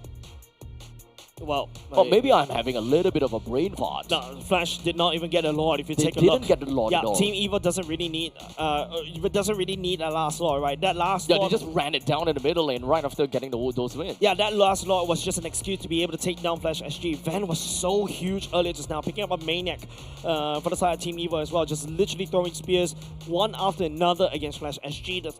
The spread of damage is just too much to hold. Jay got taken down immediately. Just take a look at the damage taken by the side of Jay. 187k damage, whereas, you know, Team Evil is just really coming online, especially when everybody gets stuck inside the box, inside the circle. And of course, don't forget, you also have the Tectonic Charge from Powerful. Crazy amount of damage going all across the board, especially when it comes down to Gear, right? Taking 122,000 That's kind of crazy if you ask me. But I do want to know, as you take a look at Hades, right? He's been definitely having a little bit of trouble trying to get kills. And in fact, for him to be able to cable all across the map, trying to get his balance the buffs and all that kind of jazz, while still trying to go for assassinations while having two solid counters on the opposite side, is a tough game for him. It is. It is not an easy game for Hades, right? Hades was able to perform quite well in game number 2 on this land slot, and I was really surprised. Alice was literally forgotten by both of these two teams. And then after that, Team Evil putting out Alice at game number 4 literally caught, I think, Team Flash off guard. There's also a case to be made as Gatakacha. Yes, Gatakacha is also a really solid roamer. There's also the Juicin, which is also a prior pick for quite a lot of these mid lanes. But from Flash SG, who do you land the lantern on for the side of Juicin, right? There's not a lot of people for you to do that. Grog would definitely bum rush towards you and then slap you to the wall. Yes, Nutrition can try to kite, but the Grog Tectonic Charge could just easily catch up to you very quickly. You got a land slot that could just go for iframes. Eve, what are you trying to do? Crimson Beacon onto him? Yes. No. You immediately get burned. You immediately get TOR right in the face. So no, I think it's most of the time, it's also a very hard game for Curtizi to be able to do enough damage as well. Yeah, so ultimately, I will say that for Team Flash's lineup, they do have got a pretty decent lineup for front to back and trying to, I would say, extend team fights. They've got good damage from Granger, from Yuzhong as well. And my only problem is, when it comes down to the roaming trio, it's Gatakacha, Juicin, and Fanny. And in some sense, it's not really a trio anymore because Fanny has got too much things that you're gonna have to handle, In the meantime, Gatakacha gonna have to ensure that purple buff is safe and sound, not gonna be raided by Aether or any of that sorts. So when it comes down to the roaming trio kind of thing, it doesn't seem like we are expecting too much, or we didn't really quite see too much of that too. Yeah, I think Team Evil found this kind of roster against Team Flash. Team Flash taking an L in this particular game. Hopefully they can recover, but they need to win 2-3 games straight in order to be able to beat this one, because we are at tournament point for the side of Team Evil. Indeed. As such, this is a difficult break to go into, because once we are back, we may very potentially be able to crown the new king. Otherwise, we will continue to see this entire marathon run through, and we'll see whether the Undying Sovereign will stay undying. We'll be back with you guys after this short break.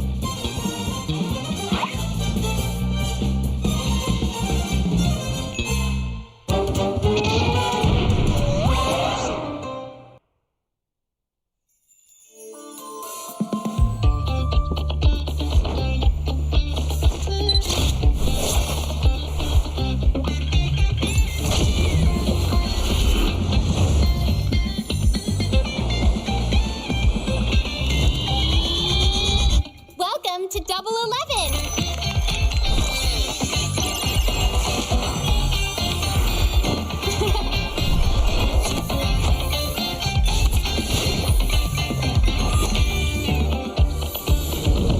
Amazing prices, amazing styles.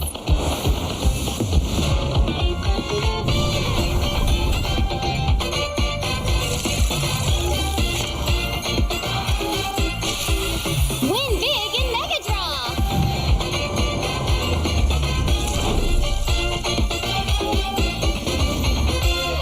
Lowest prices, incredible benefits.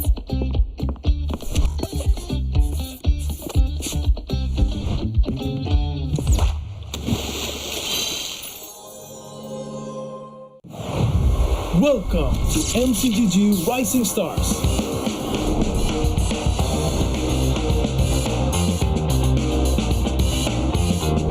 From September 12th to October 19th, take part in the regional contest, open to all players. Step up and prove your strength. Division Finals will run from October 24 to November 2. The top 16 players in each division may advance to the next stage of MRS. Check your in-game mail for information.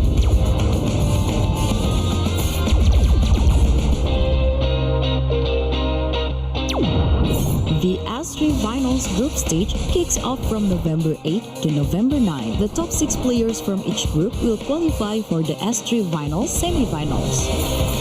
The semi-finals will be held on November 15. The highly anticipated grand final arrives on November 16. The champion will earn a direct qualification for the first MCDG World Championship.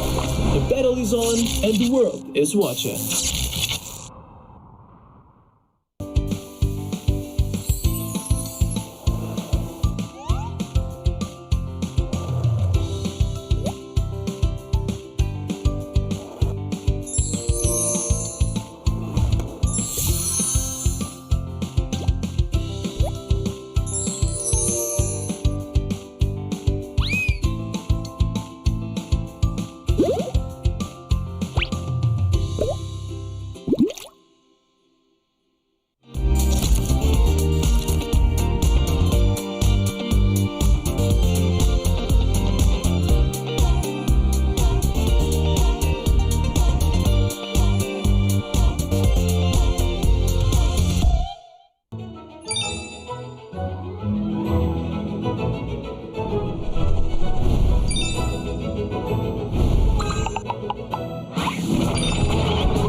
To Double 11.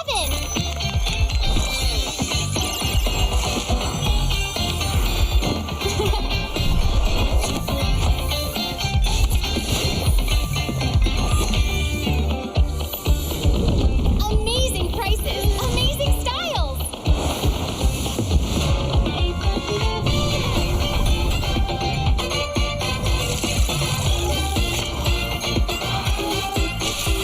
Win big in Mega Draw.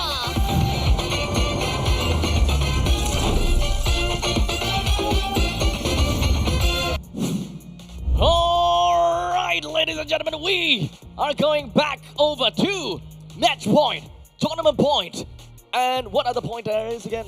Game point, History point. sorry, History point. history point, And center point. and at center point. That was actually not too bad. Thank you. Ladies and gentlemen, welcome back once again. We are here at Centrepoint and we are at game number 5, where Team Flash only managed to take a single game out of Team Evil, while Team Evil has managed to get a total of 3 games to their name, putting themselves at match point.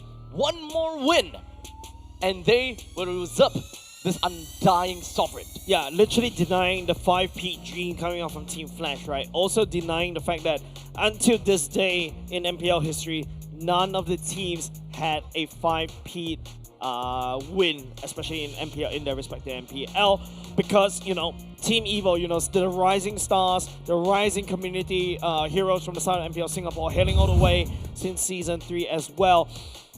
They've really come so far, and I'm really proud on, you know, especially for the likes of powerful Sailor and also Gear, Van and Aether as well, especially Sailor and Gear. They haven't represented Singapore for quite some time already, and earlier just now when I was bumping into them before they were at the toilet, during the toilet break, they were literally like shaking in excitement. They really want to book that ticket to M7 to Jakarta.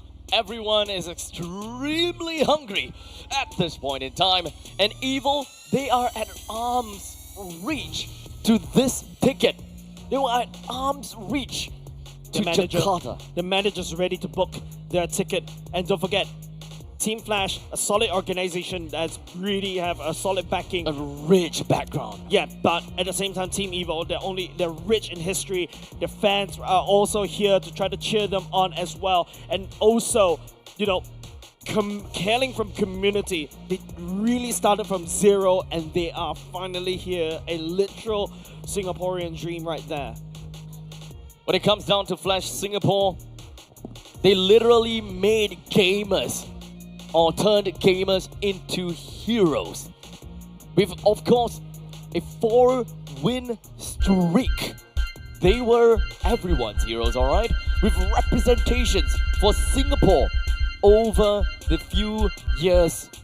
But perhaps, just perhaps, when it comes down to Evil, they were 0 at, of course, Season 3. And is this the moment when you mentioned 0 to hero? Could be. Not only just 0 to hero, I would say 0 to evil, right? Like, literally, they're literally going evil, Knievel right here against Team Flash. But we really have to see, once again, we go into Dangerous Grass. Team Evil pulled off the Hilda in Dangerous Grass before. Would they do the same this time around? With Chusin, Yisun Shin, and CC, they will go over to the side of Flash. Those are the bans. While for Evil, they have banned out the Hayabusa, Farsa, and Kimi. As such, they have lost the Lancelot, only to retaliate by picking up the Baxia and Grok. Wow, are you serious? Team Flash leaking out the Grok and also the Baxia over the side of Team Evil? You saw how Aether was so solid on the Baxia in the previous match, and especially at match point, you really want to do this. I'm not too sure what exactly do they have at, well, in the notebooks. Maybe they have got some situations that they have definitely know about. One thing's for sure, Hades is really cool when it comes down to his Lancelot. We might be onto something for the side of Team Flash. I'm not going to count them out just yet, just because of the fact that the Baxia entered the hands of Evil.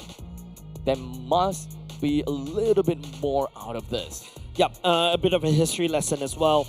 Team Flash and Evil have met in the grand finals before in Season 8, but the score was reversed. It was a 4-1 for the side of well, I almost read NIP Flash. Back then, they were NIP Flash. It was a 4-1 yes, over the side of Team Flash, and technically speaking, it was a slightly different Flash, right? It was a slightly different Team Evil.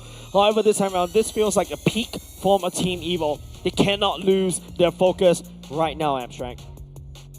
And remember, they are just this close to getting themselves the win. This close. But they have to, of course, make it through this drafting stage first.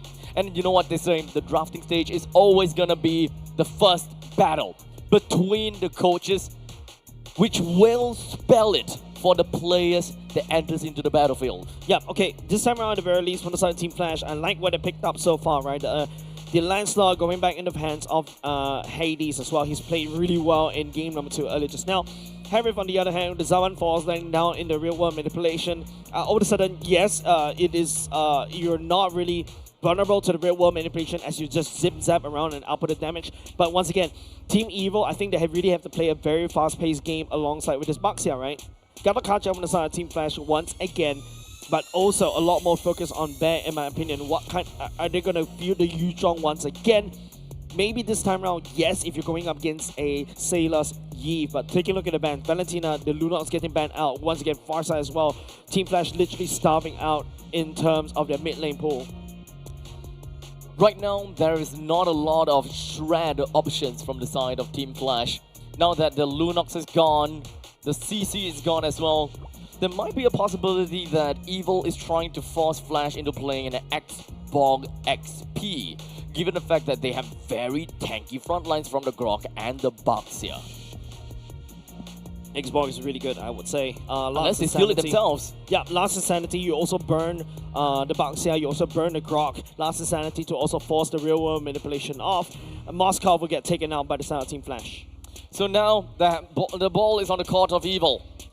Do they want to steal that Xbox? Nope. Nope. You're gonna get the Lapu Lapu instead. Lapu Lapu works also very well for this Eve. The Xborg will also be a little bit awkward as well if you mention it. Especially when you fight inside a real world manipulation, right? You're unable to just step forward. You're reliant on your movement speed to basically start burning down that Eve. However, Lapu Lapu, that's something that Gear loves to play. He's very aggressive on that. The Bravest Warrior also forces the Bravest Warrior also forces the stun onto the Harry as go into Zaman Force. But right now, I'm looking at the last two picks from the side of Team Flash. At this moment, they're lacking of XP and mid. Lacking of XP and mid, and so far with a Harif in tow, they want to play Aerial Denial. Oh, the Selena! So, this is gonna be a wombo combo in some sense between the Selena and the Gatukacha. Not as simple and not as easy as a Baxia plus Selena combination, but it can still work. There is a very high lethality when it comes down to Gatukacha's taunt. And every time you see that the Gatukacha is about to come at you with a taunt, you need to run before the Absol arrow lands onto you. Right. This is gonna be a do or die moment for the side of Team Flash. Kurtizi pulls off the Selena all the way up in the last moment. Hopefully speaking, that's more than enough, because don't forget, early game is definitely going to go in the favor of Team Flash, right? Like, you've got your Selena, you've got your Landstorm that could just do quite a good amount of damage, especially in the early game. Hopefully they can use that to snowball all the way to late, start ganking onto Bruno, also start ganking onto the likes of Yeep, and also slow down, hopefully, Baxia. Ladies and gentlemen, here we are at the center point. The crowd is ready for the entrance of Team Evil. Well, for Team Flash, they may be behind, but they are not out just yet.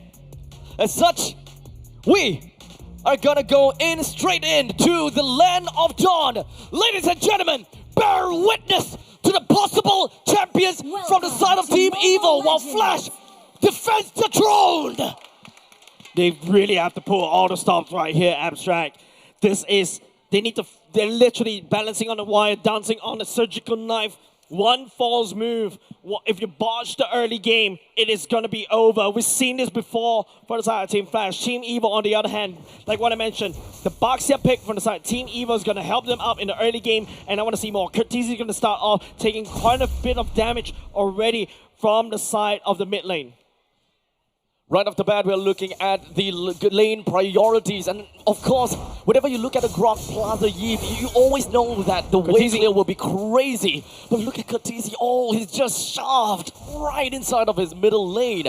Doesn't really have a lot of opportunities or any form of help from the Gatukacha, because Gatukacha is all the way at the top lane supporting that Harif. Yeah, and the interesting part is Kurtizi definitely needs a level 2. I was expecting Jade to really spend most of the time down in the mid lane as well, to hopefully to wave clear using the Concussive Blast, but Kurtizi kind of sent Vijay all the way up top. Yes, it is a Bruno versus Harry matchup. It's kind of equal, but towards the long run, it is going to be a little bit awkward. Oh, okay. That's a good on rolls, but Aether broke the silence with the first kill of the game, and they're looking for the second! Aether. Man, this is why you don't give the Baxia over the side of Team Evil, because Aether is so confident and comfortable with it. Even Jay on a Revitalize is not enough to save Hades. Hades constantly get the wall block, constantly get the front of execution, getting turned off as well. And now they're going to be a little bit awkward position going into the total fight, Abstract. Hades will definitely want to go for a little bit of a steal, but he seems like he's slightly stuck here. I hope he still have a puncture, but indeed, that is going to be the Thorn Rolls from the side of Hades that will be able to secure down to the turtle, together with the Retribution, with the Phantom Execution. They might be able to land on the Gear, but Gear is not going to falter just yet. Man, the TOR coming off on Bear was the only thing that will be able to push Team Evil back. The turtle pickup from the side of Team Flash is A-okay, but Team Evil, though, they can easily grow out of it. 2 kills on the side of Baxia right on the bat. Going to the later part of the game, you don't really have an answer onto the Baxia, especially if you're Phoenix on this Harif. Yeah, it's a little bit scary, but Team Evil, on the other hand, I think they can stabilize this one. Speaking of stabilized, things will start to slow down a little bit. Even though we have a small little skirmish up to the top lane, it is not really something that will bring Jay down that easily.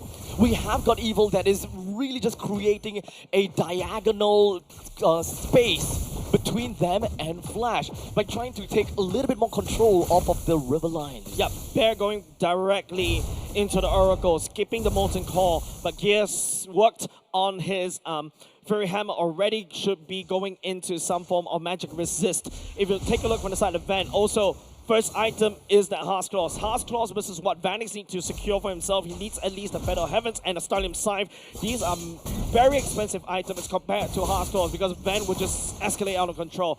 Hades, on the other hand, that turtle pickup is definitely way okay, but Aether could just easily slam into anybody right now. Crashes onto Jay. The Void Crystal that slows Jay down. Jay will take the L that easily. What a wild charge from Powerful. Sends 2 person flying up to the air. RWM to further supplement it. Forces Curteasy as well as Hades to back off. The window, the early game window for the start, Team Flash is starting to disappear because of Aether, and now, okay, TOR. But the flicker from Powerful, he gets himself right away and ensure that he don't give any needless kills to the side of Hades. But in the meantime, top lane, Vanix! Oh, the tick. The Imperial Rage not good enough. Ven will be able to survive with a sliver. But like what I mentioned, the early game for the side, Curteasy is starting to fall just a little bit. Team Evo, on the other hand, they will escalate out of control around the mid game unless Bear finds a solid TOR. But in the meantime, Gear is literally going to be in the face of Bear. They know that there is a possibility that the TOR will happen and that will catch on to everyone. So they play things down a little bit slowly with only, hey, Aether is just spinning around and he still managed to get a kill down onto the turtle. Curteasy doesn't have a lot of HP to work with, while Gear single-handedly is just holding on to 3%. But alas, he will still go down. Curteasy baiting out, but the main target will be Vanix all the way up top. The worldie will be committed. Vanix actually trying desperately to survive. As we are inching closer and closer to the demise of Flash SG, the morale and tempo might be low due to the fact that we're looking at a 3-kill deficit, and to make matters worse, we have the top lane T1 that has been destroyed. At least Bear responds in kind with a respective push down to the bottom. You can see how fast Van actually tears down the top side turret, right? That's the power of the Bruno, a massive siege unit. And we haven't seen Curteasy, using this Selena to his greatest advantage. Take a look right now, building towards the glowing one. First, looking for more like a late game Selena, hopefully. But late game Selena doesn't really work well if you're constantly having to fight backwards, because Jay is the main punching bag for the side of Team Evo. He's taking out Jay like it's nobody's business. AOG. Aether meets his will, but the AOG climbs down over to the creep wave. Powerful tectonic charges himself right out of dodge. They do not want to participate in that fight anymore. But in the meantime, it does seem like Gear managed to spy onto Hades while he goes in to take the steal on the purple buff. There is creep waves, so it's not going to be easy to crash down onto him. Thorn Rose right there, the iframes will be allowing, him to just survive the clash just a little bit, because Gear and Aether were looking at Hades like it's food. Right now, Flash SG really need to play around his choke points, wait for Vanix to scale up as a very late game Harif, and then let's play around the choke points. But choke points is where Team Evo also truly shines, right? Sailor could just go in the real world manipulation. The tectonic charge could come easily, and don't forget, the bravest warrior, just one straight line down, everybody's stunned. I do want to see a little bit more wombo combo between Jay as well as Curteasy. There isn't a lot of opportunities for Flash to just root someone down or to stun someone down in order to really ensure that Curteasy is able to land a very good Absol Arrow. As such, Team Evil, they will be able to take the enmity of the turtle and of course take it down very easily. Now they are going to be focusing all of their firepower down over to Bear. With Valence down, one of the main front lines for Flash will be taken down. Yeah, Bear wasn't able to cast his own TO on. The rest of the members from the entire Team Eva just shoving down damage onto Bear. He's unable to hold that one. And now the turtle getting taken down this time around for the entire Team Eva. Van. AOG. Vanix comes in and slams down on the Aether, but he is pretty tanky after all, as now Sailor opens up the real world manipulation, manipulated the life that is within of the box. Well, we do have the arrow, lands on the Sailor, it's 3v1. Jay survived for long, but not long enough. Hades is actually out of the picture right there, trying to create opportunities around the map when that whole sequence was activated. But don't forget, Aether could easily just jump and handle Hades. Just take a look at how Team Evo is just manhandling Hades. Yes, you are a Lancelot, but this time around, I brought a lot more lockdowns. And let's not forget, Hades currently at level 12. This is one heck of a level disparity between him and Aether. This is Hades literally just giving Aether a taste of his own medicine for when Aether was playing as the Joy. Yeah, Phoenix right now, 2-0-1 is his kill score. Right now, you just need Flash SG just need to buy a lot more time, right? Like Easy on the Selena, yes, we'll be able to pick up one kill. That's A-okay, but maybe it's time for Team Flash to look at the late game. Use the Selena more on, start to get more items for the Selena. For example, the book, and also perhaps the glowing one, and start playing stuff like this.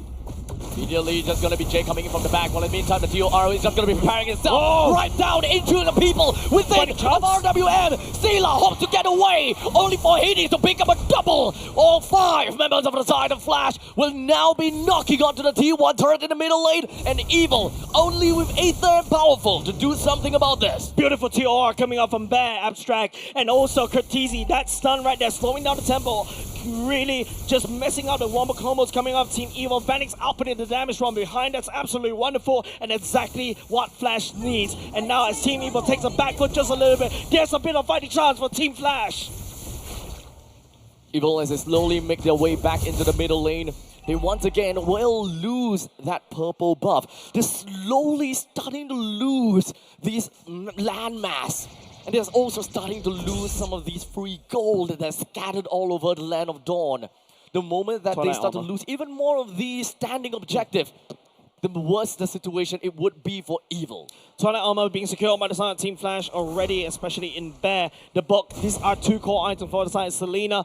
Flash, on the other hand, item check for the side of Harif does have the Feather Heavens and also the Starlim size as well. So he's technically online, and Hades, on the other hand, man, trust him as this one. But TOR, he's just gonna be landing on the one. Bear. Aether is the only one that is eating that.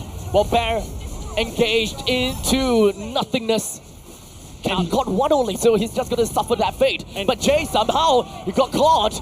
But he's still gonna be able to AOG out of that fight. They're looking for more, but it does seem like the Abyssal Arrow will land onto Aether, but it's just a little bit too tanky for him to just go down like that. But this is a big problem for our side, Team Evil. Yes, you're able to pick up Bear right there, up there at the bottom lane. Flash SG sneaks away the mid lane turret and also potentially up top. If Gears wasn't there to basically defend against the minions, that would be even worse for Team Evil as Flash SG gains some gold lead. Hades is already at level 15. Well, as a matter of fact, for the side of Aether, still at level 13. This upcoming Lord in 80 seconds time. Aether needs to do something within of this 80 seconds to catch up in 2 levels. Otherwise, the 50-50 is definitely going to go towards the hands of Hades. Wait, wasn't Flash on the deficit early game? Well, not anymore. What? Wait, Hades was actually power farming all the way, sneaking, jungle creeps away. That was layering, and then Aether all of a sudden is playing on the back foot. The retreat battle is definitely going in the favor of the side of Team Flash. Evil has effectively lost 3 purple buffs. Let's remember that. 3 purple buffs, and Aether finds it difficult to continue on with getting decent amount of farms. Curtizi stunning up Aether, just a bit of a tickle for now. Curtizi needs more of that. Right now, this Curtizi is basically playing like a Novaria, right? Letting down the Abyssal Arrow and also the, hopefully those marks pop. It also spreads damage all across the board from the side of Team Evil. Item check with the Harsh Claws, Berserker's Fury, and the Malefic Gun for the side of Bruno. Yep. There's a lot of damage already for the side of Ven, right? And Holy Crystal secured by the side of Vanix. Vanix, neck and neck. Both the gold laners are ready to fight. However, Ven, I think this is going to be a Wind of Nature being secured for... Oh, no, sorry. Could be a Rose Gold Meteor. Frog Cam is very, very important. Yes. Because now we ease the tension just to prepare for this upcoming fight! As Hades, he goes down, and so will Ven! 2 of the members coming from, 1 of each member from the side of Evil as well as Flash. They're all in a very difficult spot. With Powerful, just slip off, help me walks away. Ven is gonna be the next person down. So parts 1 and 2 from the side of Flash is already gone. Curtizi flickers away while they are trying to go back for a continuous fight, but Bear wasn't able to sustain long enough. Gear continues to gnaw right into Jay. And Sailor's just landing down damage from afar, and Gear coming in the nick of time, just heals everything back up. Flash SG literally ran out of utilities, ran out of steam, and unable to continue on. Vanix right there was a perfect engage. They will be able to catch somebody from the side of Team Evil, but that's not good enough as Team Evil pivots over to the Lord. At this point in time, Aether doesn't even need to find any opportunity or find a reason to reach level 15 because they flat out just won in that battle. With Hades out of the picture, it's no longer 50-50. It's a 1:99. With a retribution, he would get that. Yeah, brute force breastplate secured by the side of Hades. Hades needs a lot more tankiness and also the CD that's provided. Hades is literally power farming every single jungle creep right now, trying to get as much or deny as much creep against Team Evil for now. Aether with that Lord takedown has escalated all the way to level 15, but Ven on this Bruno can juggle balls and also output quite a decent chunk of damage. Rose Gold meter secured by Ven as well. More survivability for Van as now he will be able to play a little bit more bold. The Lord raises his trident and pierces right through to the T2 turrets up in the top lane. Jay finds himself suffering a little bit and forced with an AOG to get out of that heat. One massive ultimate already committed just for survival. Let's see. Whoa. Hades, stop. My heart. A little bit of a hard attack coming in for fans of Flash or even fans of Evil.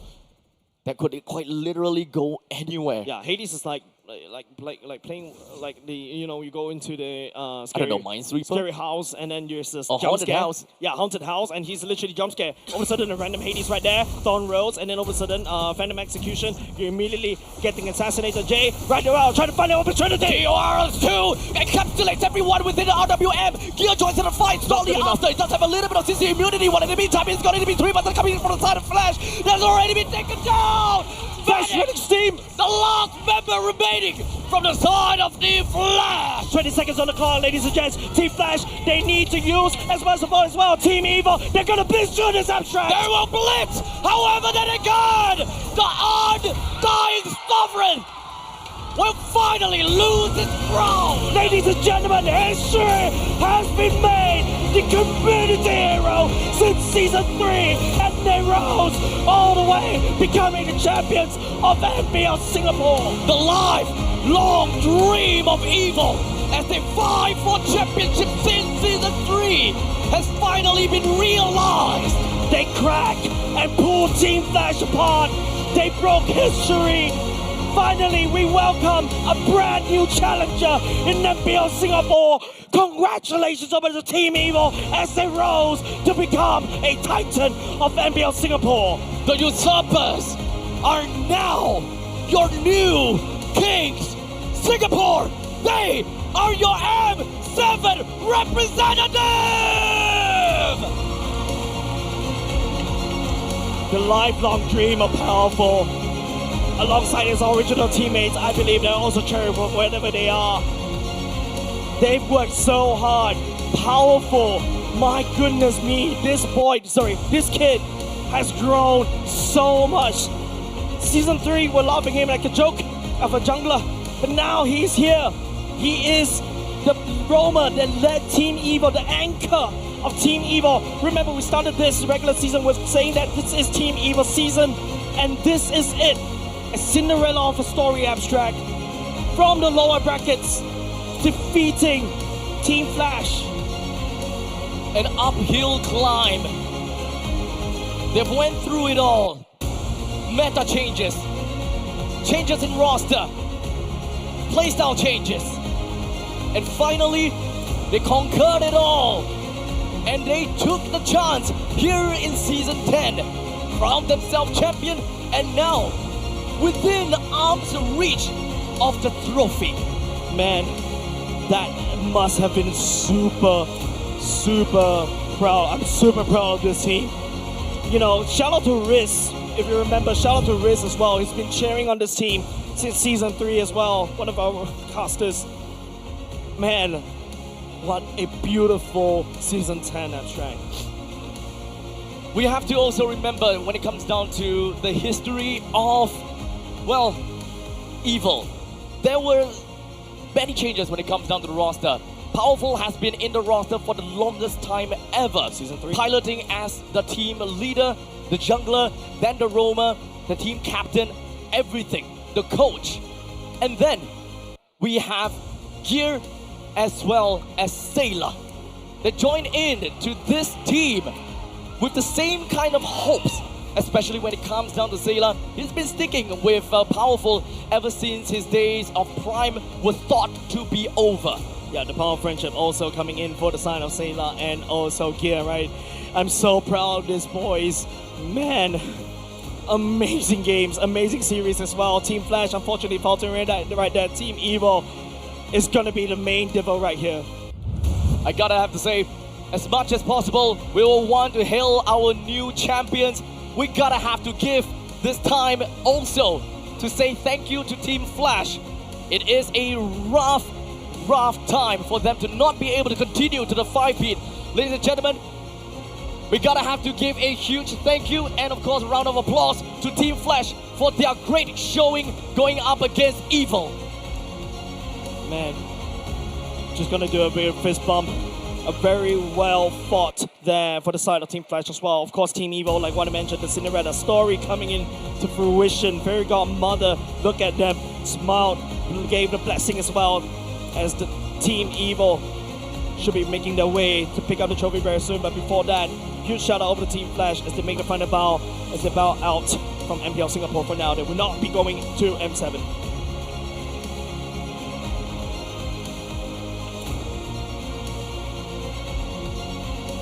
And now, the moment that we all have been waiting for. With the trophy just within arm's reach, right in the center of the stage, we have Powerful, we have Batoy, we have Ven, we have Aether, Gear, and Zayla. Yep, with that said, ladies and gents, gonna hand our time over to the host Suki as they will be taking over the proceedings as we congratulate Team Evo for being champions. My name is Jay, this is the Abstract. We'll catch you next time.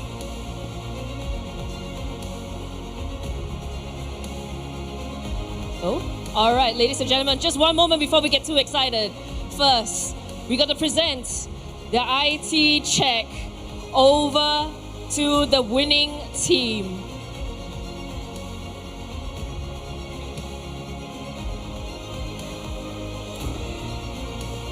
All right, and the IT check is coming. It's running down the aisle like a wedding.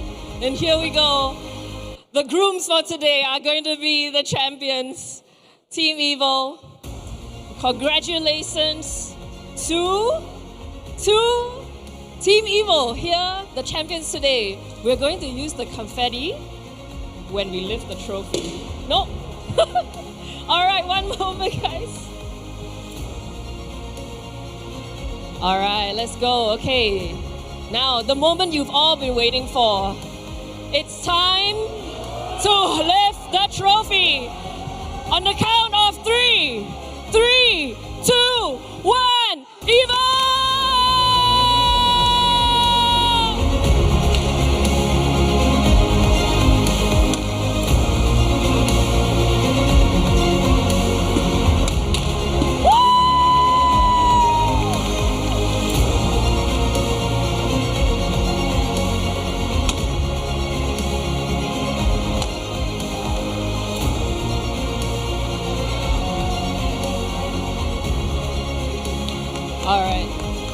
All right, and now we're going to announce the finals.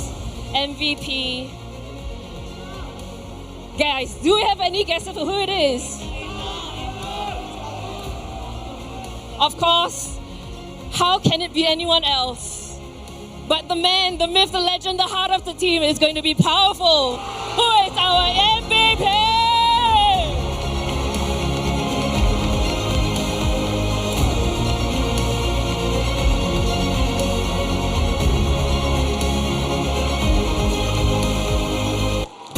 Is years in MPL Singapore. This is true dedication, this is true passion. And this is what Powerful has worked all this time for.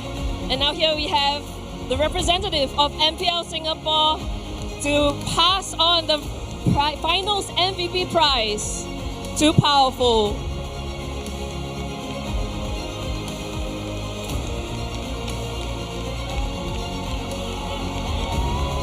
Give it up for Powerful!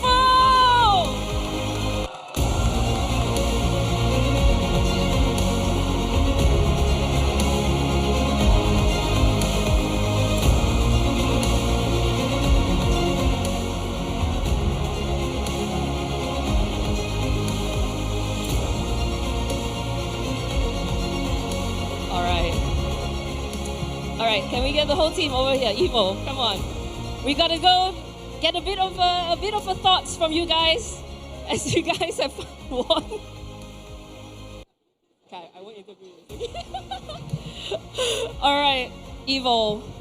I'm gonna ask the question. Anyone can answer. Powerful might be a bit emotional right now, but how does it finally feel being crowned the champions of MPL Singapore?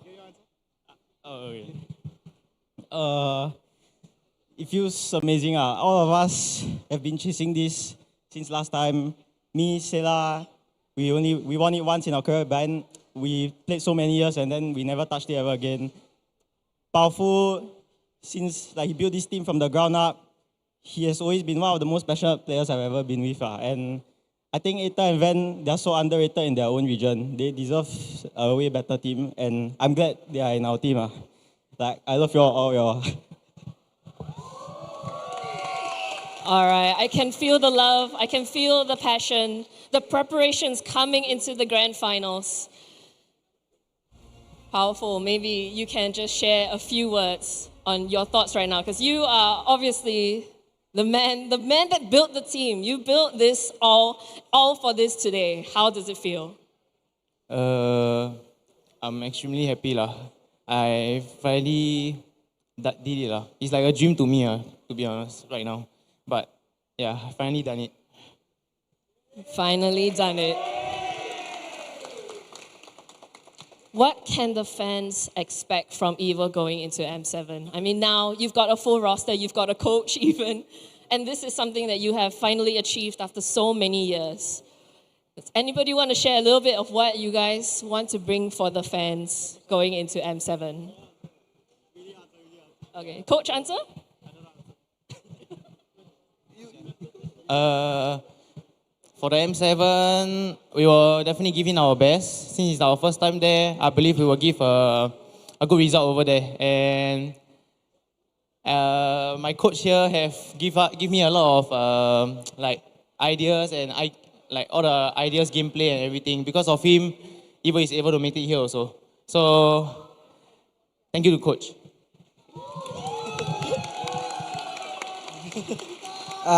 To be honest, I didn't expect Powerful to get me at here, but they trust me so much, even the grand finals.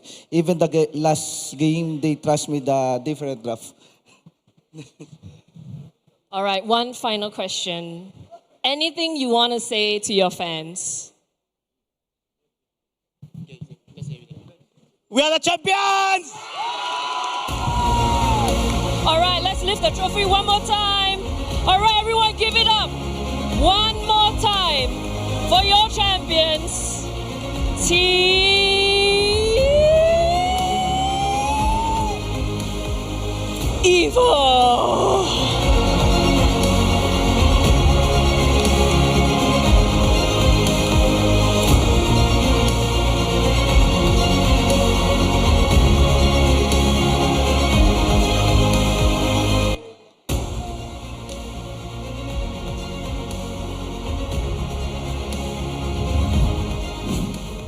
MPL Singapore Season 10 is powered by Moonton and Pulse Nova Entertainment. Presented by IIT, your homegrown bubble tea brand since 2011. Official gaming chair partner DX Racer, the pioneer of the world's first gaming chair. Our partner in esports, Future Living and Singapore Esports Association. Our official playoffs venue partner, the Centrepoint. And our official broadband partner, My Republic.